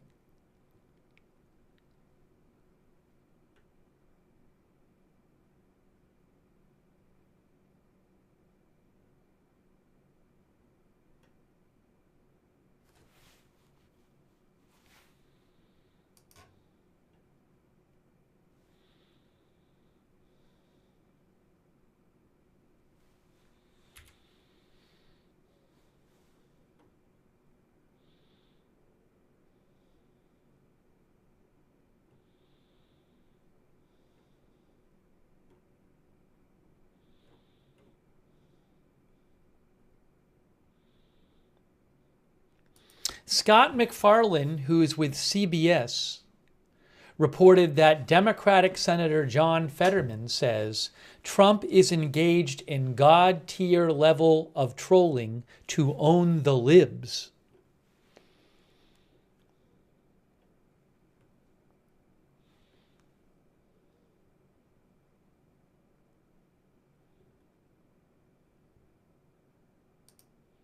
Interesting.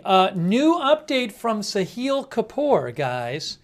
Interesting update. Sahil Kapoor of NBC News says, Republican Senator Kevin Cramer, a Trump ally, says Matt Gaetz's prospects of getting confirmed by the Senate are a long shot. He says it's a long shot. Now, most of you, when we did a poll earlier, thought he was going to get confirmed. But again, that's a new quote via Sahil Kapoor. Republican Senator Kevin Cramer, a Trump ally, says Gaetz's prospects of getting confirmed as AG, says of the prospects, it's a long shot. Suji Iris thinks they're next to nothing. Dilza Rajabari says loyalty test. Again, I mean, now remember, I do want to we should point out what they did, what happened with the Senate leadership vote, right? Where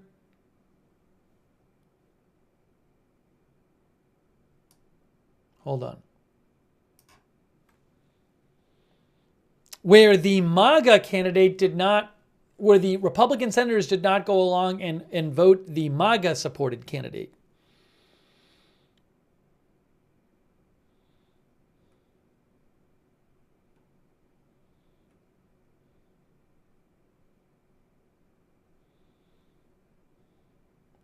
Let me show you something about that. So,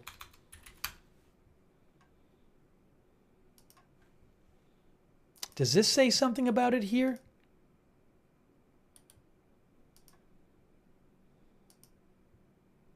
Yeah, look, Republican Rick Scott banked on Trump ties, an unsuccessful bid to lead the Senate, says Reuters.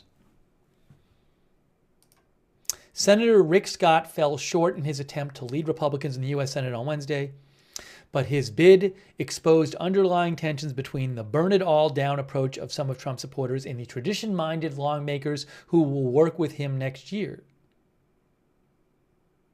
Scott campaigned for the Senate leadership as a loyal lieutenant of Trump, banking that outside pressure from Trump allies like Elon Musk would win over his fellow senators.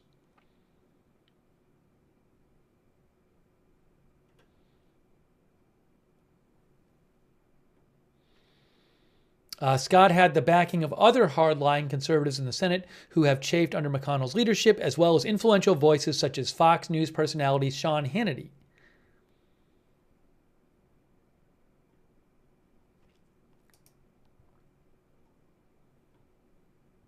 And you can see here, U.S. Senate Republicans picked insider John Thune as their next leader. U.S. Senate Republicans elected John Thune to lead the chamber next year, opting for a well-regarded insider and shrugging off a public pressure campaign by supporters of Donald Trump to pick a loyalist to the president-elect. The South Dakota senator's victory in the leadership contest is a sign the Senate could retain some degree of independence from Trump next year, when Republicans will control the White House and both chambers of Congress. Remember, I'm bringing this up because these nominees by Trump are going to have to be confirmed by the Senate. It doesn't look right now like the Senate's going to let Trump just nominate people, do recess appointments and not be confirmed. So, you know, Trump can say, I want Matt Gaetz. That doesn't mean the Senate's going to approve it. At least in the membership vote, they didn't do what a lot of Trump allies wanted them to do. I'm guessing that, by the way, John Thune, the new majority leader in the Senate, said he would not lower the Senate's traditional 60-vote filibuster threshold needed to advance most legislation, which will require him to secure Democratic support much of the time. I'm guessing that Trump might end up having a problem with that. So, but I would think this could get pretty tense in January if you have Republicans in the Senate not confirming some of the Trump nominees. How mad will Trump be if the Senate refuses to confirm Matt Gaetz, for example? What will Trump do about this? What will he say? So this is something to keep an eye on.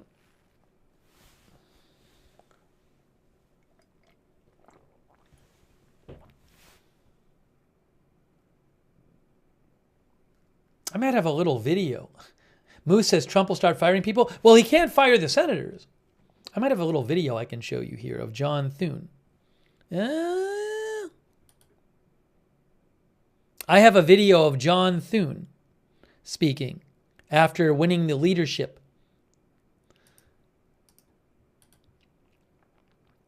Republican Senate leadership vote. Let's look at John Thune for a second. Let me show you him speaking here.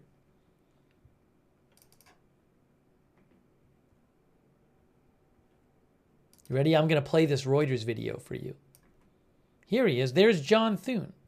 Thune hails a new day in America after Republicans elect him as majority leader.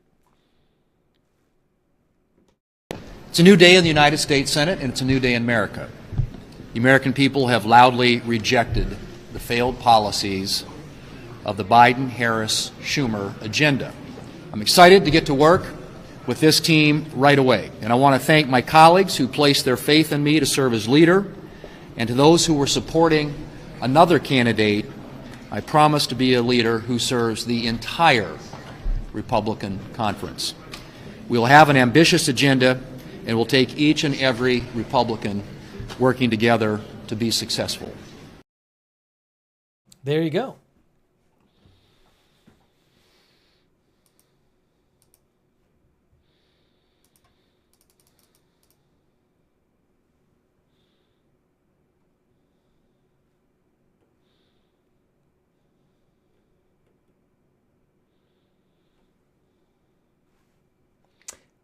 Hey, thanks Sarah55, who asked about the chief of staff. Susie Wiles is the chief of staff, who was one of the co-runners of Trump's campaign.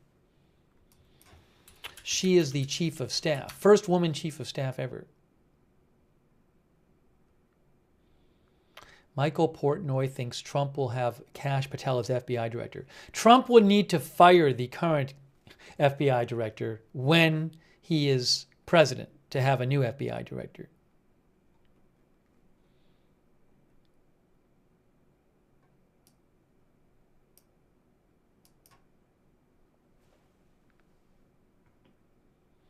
You can see there's Susie Wiles right there. It's from an AP article. Veteran Florida political strategist. She's the daughter of former NFL player and sportscaster Pat Summerall. She advised 2 Jacksonville mayors. She was credited with helping Rick Scott win the governor's office. She ran Trump's campaign in 2016 in Florida. With his win in Florida in 2016, she helped him clinch the White House.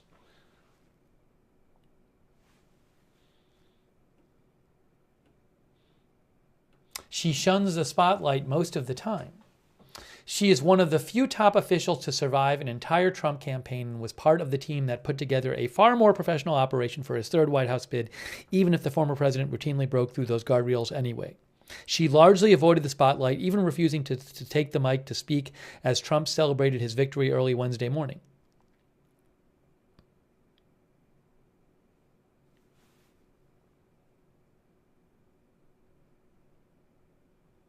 She can control some of Trump's worst impulses, says AP.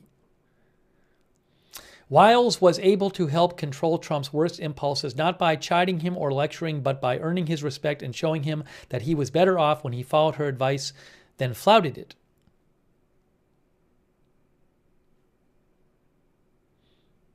Trump often referenced Susie Wiles on the campaign trail, publicly praising her leadership of what he said he was often told was his best-run campaign.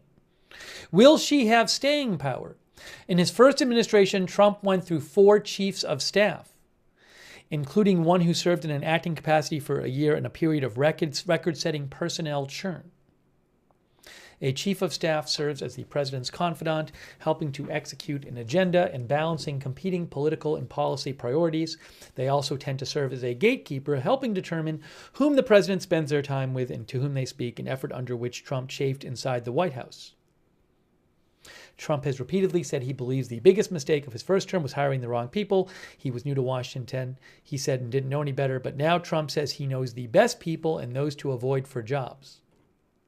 Nathan G. thinks this will be nothing like his first 4 years.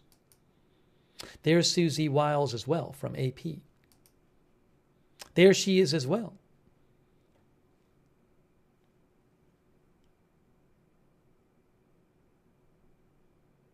JS says, first woman to be chief of staff.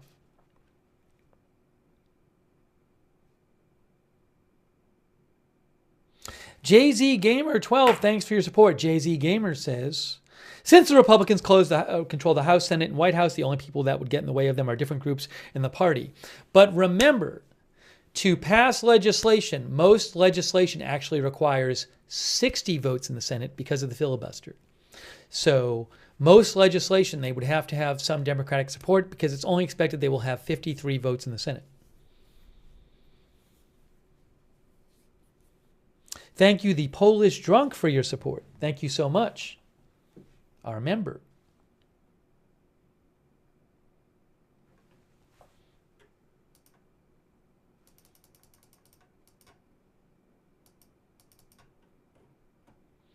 I'm just really wondering if Trump's going to announce anything else today. I have no idea. He could announce something in 5 minutes.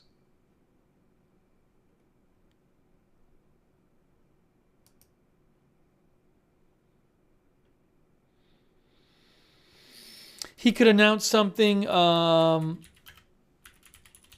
in 2 hours.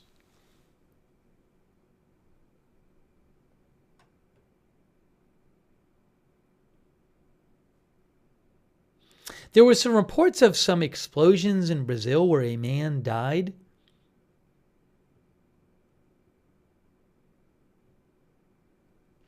Let me see if I can get you a little more on this. Near the Supreme Court, I believe.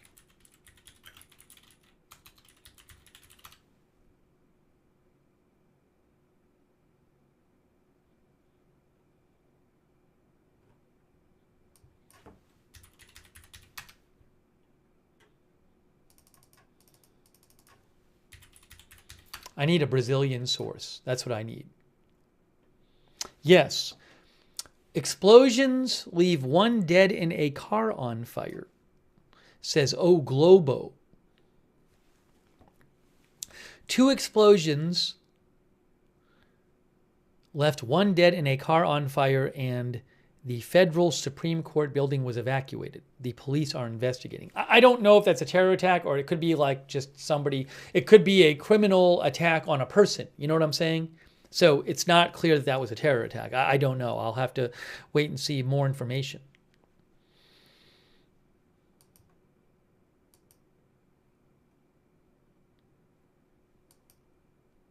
Something to keep an eye on.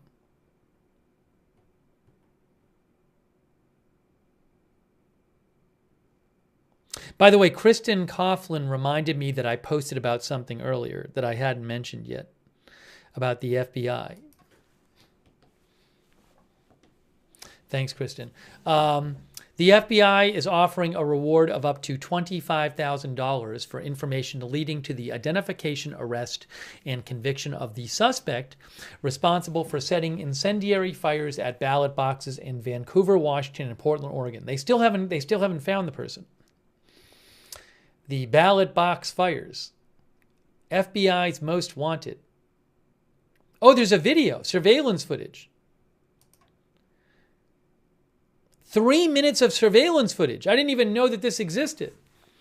Of the ballot box fire in Portland. Which one is this? Is this? Oh, that's one of the ballot boxes. The car pulls up at night. Those people walk over there. Then they walk away. Was that a guard? I don't know. And the car backs up. Oh, he must have did he put the device on? What did he do? I was getting closer. The car gets closer. I haven't even seen this video yet. Have you guys seen the video? I hadn't seen the video.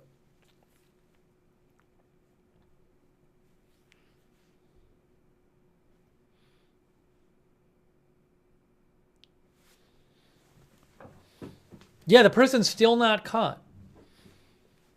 This is from October 28th, this video. It's like a 3-minute long video.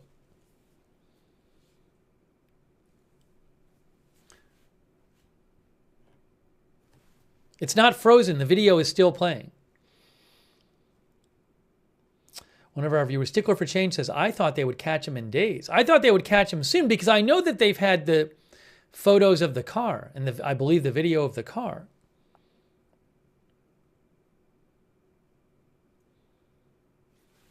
Oh, there it is. See right there. Look, watch what happens. Watch this again. Watch this again. Watch the front of the car. Watch the driver's window. Watch this.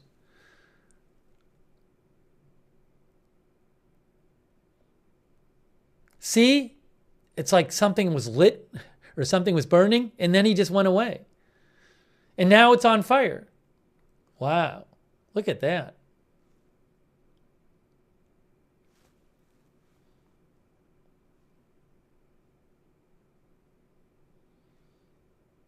There were 3 of them, I believe. 2 in Vancouver, Washington, and 1 in Portland. Wow, look at that. Unbelievable.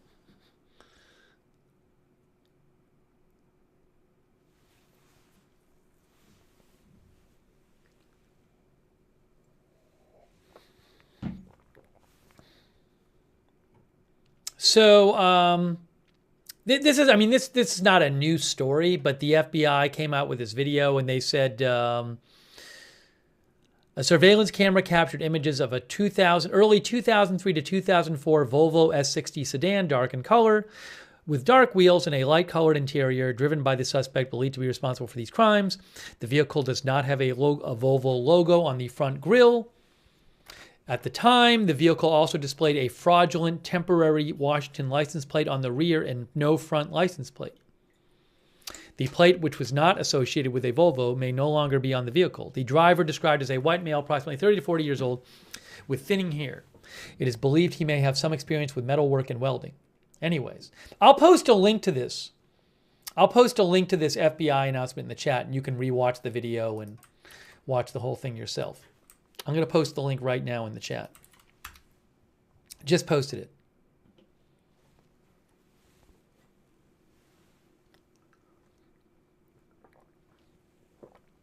I believe in one of those incidents, hundreds of ballots got destroyed.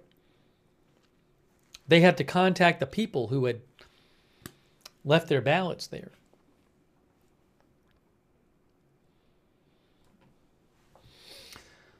All right. Guys, are we going to have any other Trump announcements?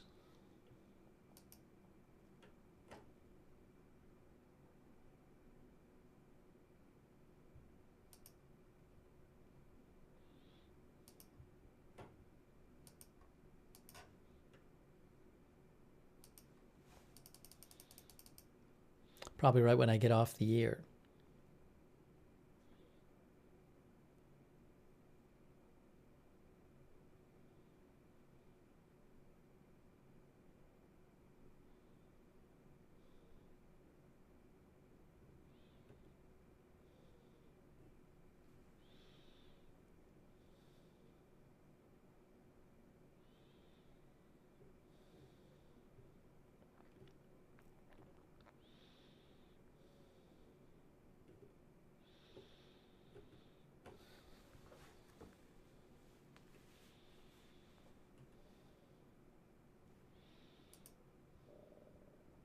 Yeah, I think, I'm not aware if there's some big news tonight. There could be a big announcement in 5 minutes. There could be a Trump announcement in an hour, and I don't know. Or there could be none tonight. I honestly just don't know. I mean, he already nominated today. He officially announced Rubio and he announced Rubio and Gaetz and Tulsi Gabbard. So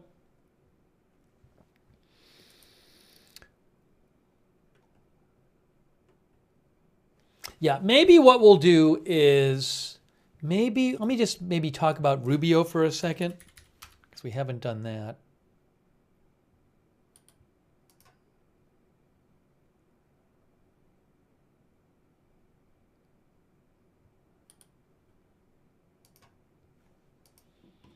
Trump picks former rival Marco Rubio for Secretary of State. You can see right there from Reuters.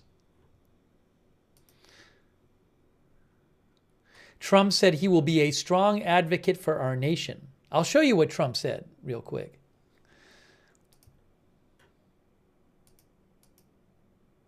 Why don't I show you what Trump said about it?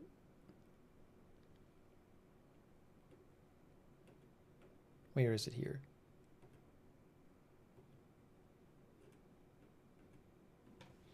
It is my great honor to announce that Senator Marco Rubio of Florida is hereby nominated to the to be U.S. Secretary of State. Marco is a highly respected leader and a very powerful voice for freedom. He will be a strong advocate for our nation, a true friend to our allies, and a fearless warrior who will never back down to our adversaries. I look forward to working with Marco to make America and the world safe and great again.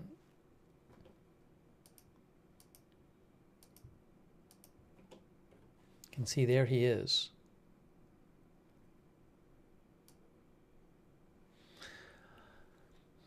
The choice could come as a relief to U.S. partners worried that the Trump administration could pull back from its global network of alliances, including NATO, given Trump's more America First approach to foreign affairs. Rumors of Rubio's selection had prompted criticism from some members of the Republican Party who saw Rubio's foreign policy views as too traditional and internationalist. Rubio is known as a China hawk, outspoken critic of Cuba's communist government, and a strong backer of Israel. He has in the past advocated for a more assertive U.S. foreign policy with respect to America's geopolitical foes, although recently his views have aligned more closely with those of Trump's America First approach to foreign policy. In April, Rubio was one of 15 Republican senators to vote against a big military aid package to help Ukraine resist Russia and support other U.S. partners. Trump has been critical of Democratic President Biden's continuing military assistance for Ukraine as it fights Russian invaders. Rubio has said in recent interviews that Ukraine needs to seek a negotiated settlement with Russia rather than focus on regaining all territory Moscow has taken in the last decade. On the Gaza war, like Trump, Rubio has been staunchly behind Israel, calling Hamas a terrorist organization that must be eliminated and saying America's role is to resupply Israel with the military materials it needed to finish the job. Rubio is a top Senate China hawk, and Beijing imposed sanctions on him in 2020 over his stance on Hong Kong's democracy protests.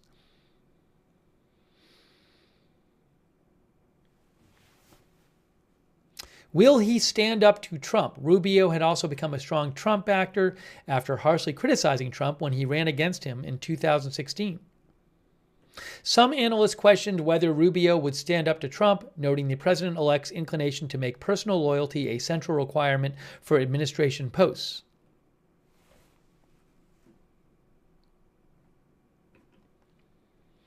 A senior fellow at the Carnegie Endowment for International Peace, Aaron David Miller, said it is essential for any president's advisors to stand up to him when necessary, given the wide array of foreign policy challenges Trump will face. I'm trying to keep an open mind here, he said, noting that Rubio, because of his experience in Congress, has a better grasp of foreign policy than any of Trump's other appointees. Rubio is the son of immigrants from Cuba. He will be the first Latino to serve as Secretary of State. Little background there on Marco Rubio.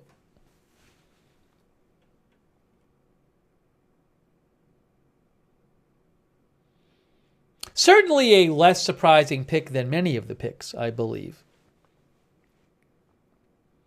Chaz says this is true. He does have more experience than any of the other appointees.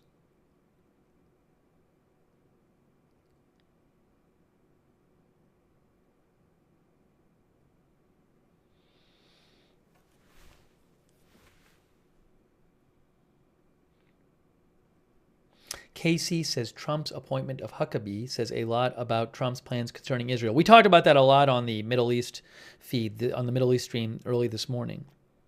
Huckabee is not a supporter of a two-state solution, for example. Desolate Mirror says there is no negotiated settlement in Ukraine. Ukrainians will not stand for Russians on their territory, and Russia won't stop with a few small areas. Why do people keep posting this? Kash Patel was not announced as director of FBI. Why do people keep saying this in the chat? Guys, Trump can't... The director of the FBI is appointed for 10-year terms.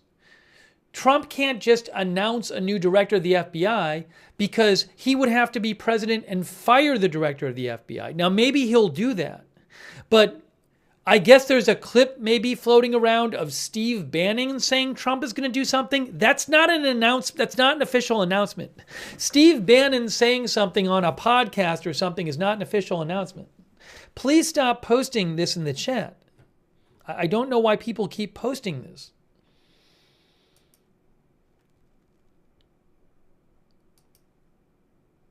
The Secret Service is probably the same thing, where you would have to be president and fire the existing one.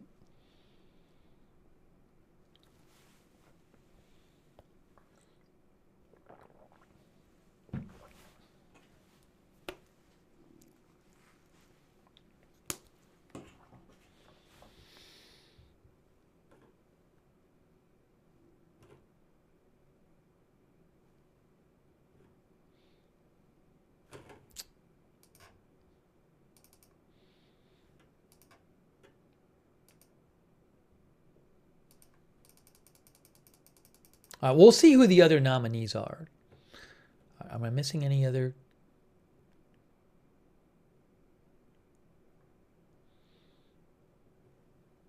Announcements? Maybe he'll announce stuff tonight. I don't know.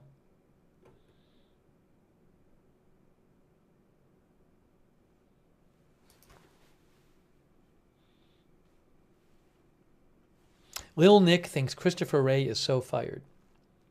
Hey, thank you, Michael Anthony, who says Starship liftoff and catch on November 18th. Maybe we'll cover it. I'm not sure. Thank you, Michael, for the heads up. Thank you, Michael Anthony. All right, guys. I think it's our time. I think we've covered the big stories here. And if there's more big news, we will do another live stream. But I think at this point, it is time for us to start wrapping up this stream. Jarek Ludwig mentions Judge Jeanine. Says Judge Jeanine for press secretary. I'm interested in seeing if there's any more Fox personalities who get positions. Hey, I really appreciate you being here for our live stream today. Again, if there's more big news whenever on whatever, we'll come back on the air. So subscribe and follow the channel. Subscribe to and follow the channel, Agenda Free TV. We cover all kinds of live breaking news without an agenda. Agenda Free TV. Subscribe and follow. Turn the notifications on. We have a notification system. It works awesome. You sign up for it's free. Sign up once. You get a notification sent to you every time because I can't tell you in advance when we're coming on the air. Depends on when the breaking news happens. Sign up for the notifications. The mods will post the link to the notifications in the chat, and you can find them on the description of this video as well. I will post updates on my X account when I'm off the air. Follow me over on X for breaking news updates at Lookner on X.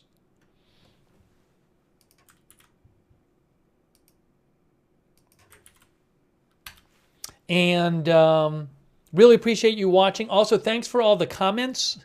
A lot of interesting comments and questions from you and for sending me news tips. Thanks so much for that. And shout out to our moderators. They are awesome. They are the ones always there in the chat, keeping things civil and respectful. So big shout out to them. Roberts May Queen, Ruth Krafasi over on YouTube. Thank you. Sarah55, Beth Mythical, all of our YouTube mods. Linda Belk and Larry on X. Over on Twitch, A Moment of Lovely, Big Ball of Yarn, Good Luck Duck, I Got That Fire, and Certainly Dev, thank you. On Facebook, Paul Anderson, Raven Lynn, Ronald Egnor, all of our mods there. Thank you so much for modding. And thanks to everybody who donated. Really appreciate it. I think I thanked Sarah55 before, and thanks for the question, Sarah55. Thanks, special shout out to Gringo for... I think Gringo gave 150 people memberships. Wow, amazing.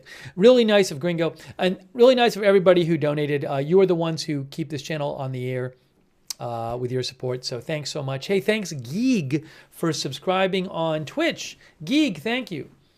If you ever want to donate, you go to agendafree.tv, agendafree.tv. But big thanks for that. And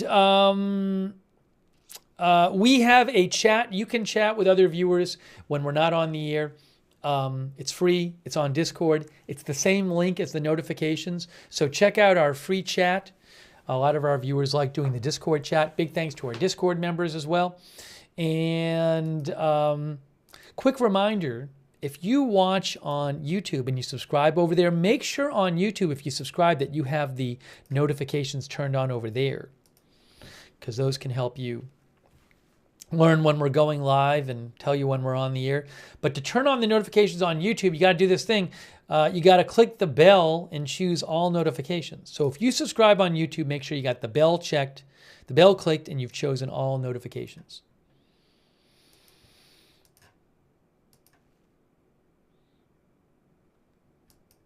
And shout out again to our Facebook subscribers. Ronald Egnor, Leanne Ticknor, Eve Richards, Robert Rial II, Marie Minicello, Susan Priest Buchner, Kay Lowry Body, Margaret Riley, all of our subscribers over there on Facebook. Thank you for subscribing there.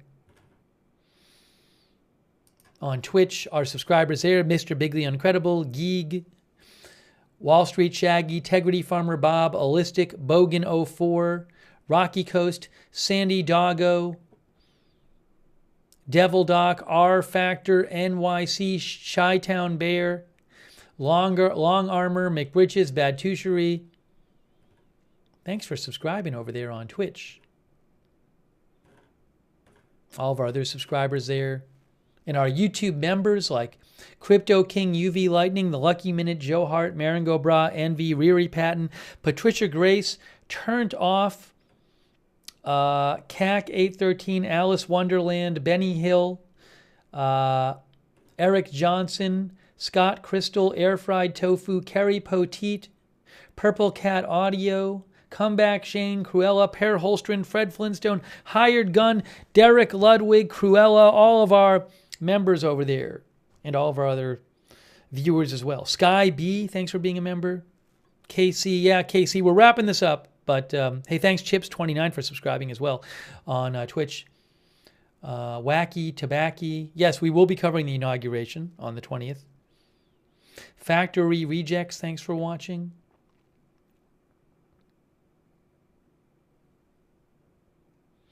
G-Rock thinks Trump is putting together a dream team. Thanks for watching, G-Rock.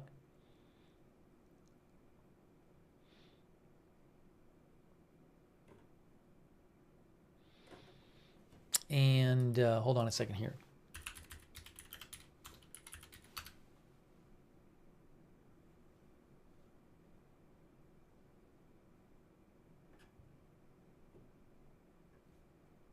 I'm doing a last check just to make sure I'm not. Probably Trump will.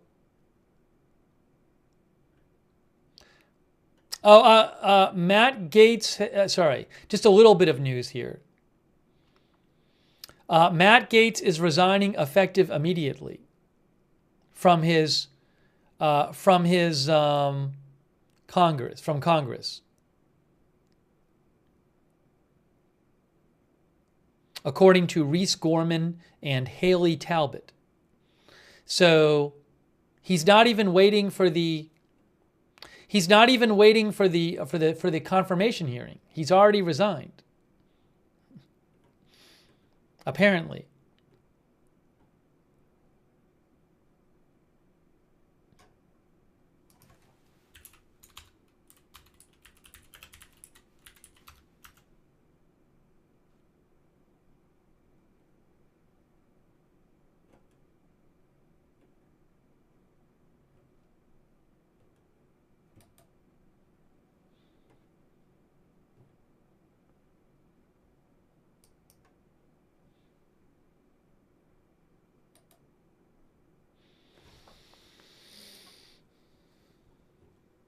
That's interesting.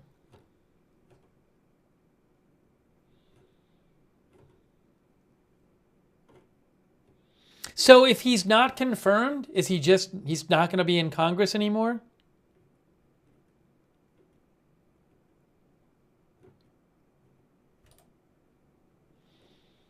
I guess. Just about to wrap up.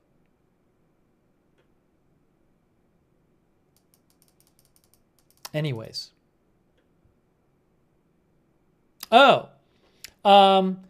Jamie Dupree says House Speaker Johnson said that Matt Gaetz is going to resign effective immediately to help Republicans set up a fast special election to fill his seat in the next Congress.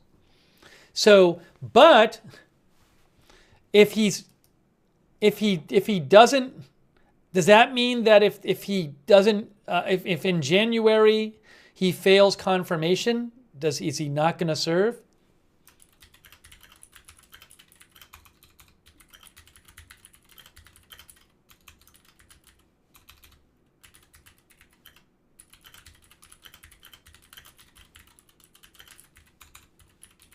I don't know. I'm assuming if he resigns and they're having a special election.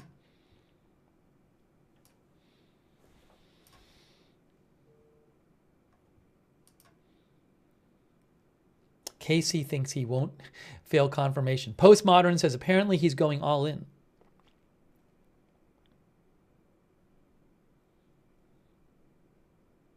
Riri Patton says loses a seat until then. Well, I assume the confirmation hearing will be, it might even be before Trump has even taken office. I mean, because Congress will be seated at the beginning of January. Trump doesn't take office until January 20th. Chaz says, I'm pretty sure they're going to weasel in these nominations no matter what.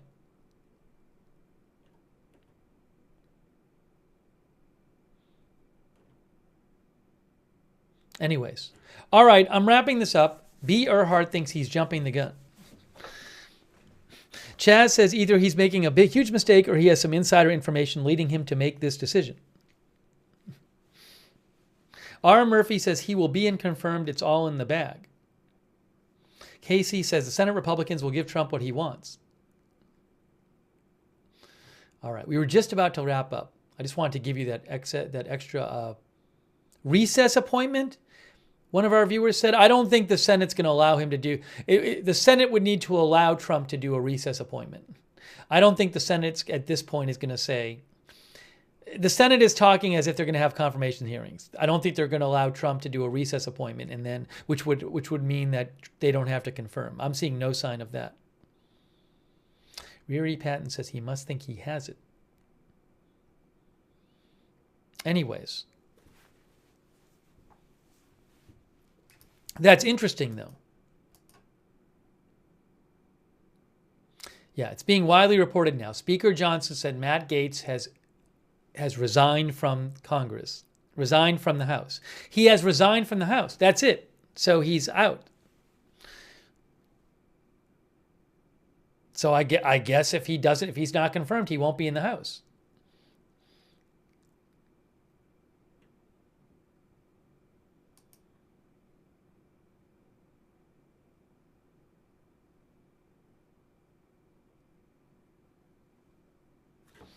By the way, Fox News' Aisha Hasni said that Speaker Johnson said Gaetz told him that it takes around 8 weeks to select and fill a vacancy. So they could have his seat filled by like January. So I guess that's it. I guess if he's not confirmed, I mean, he knows this, I know. But maybe Gaetz doesn't want to, maybe he figures if he's not confirmed, he doesn't want to be in Congress anymore. Maybe Gaetz figures if he's not confirmed, Trump will have him do something else in the administration, right?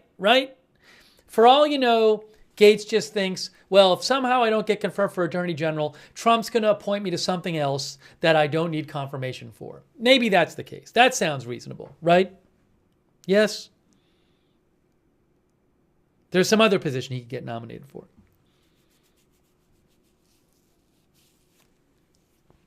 Ruth says, right, we just don't know. Anyways, that's a thought I have, that he could have been told that there's some other position he'll get if he's not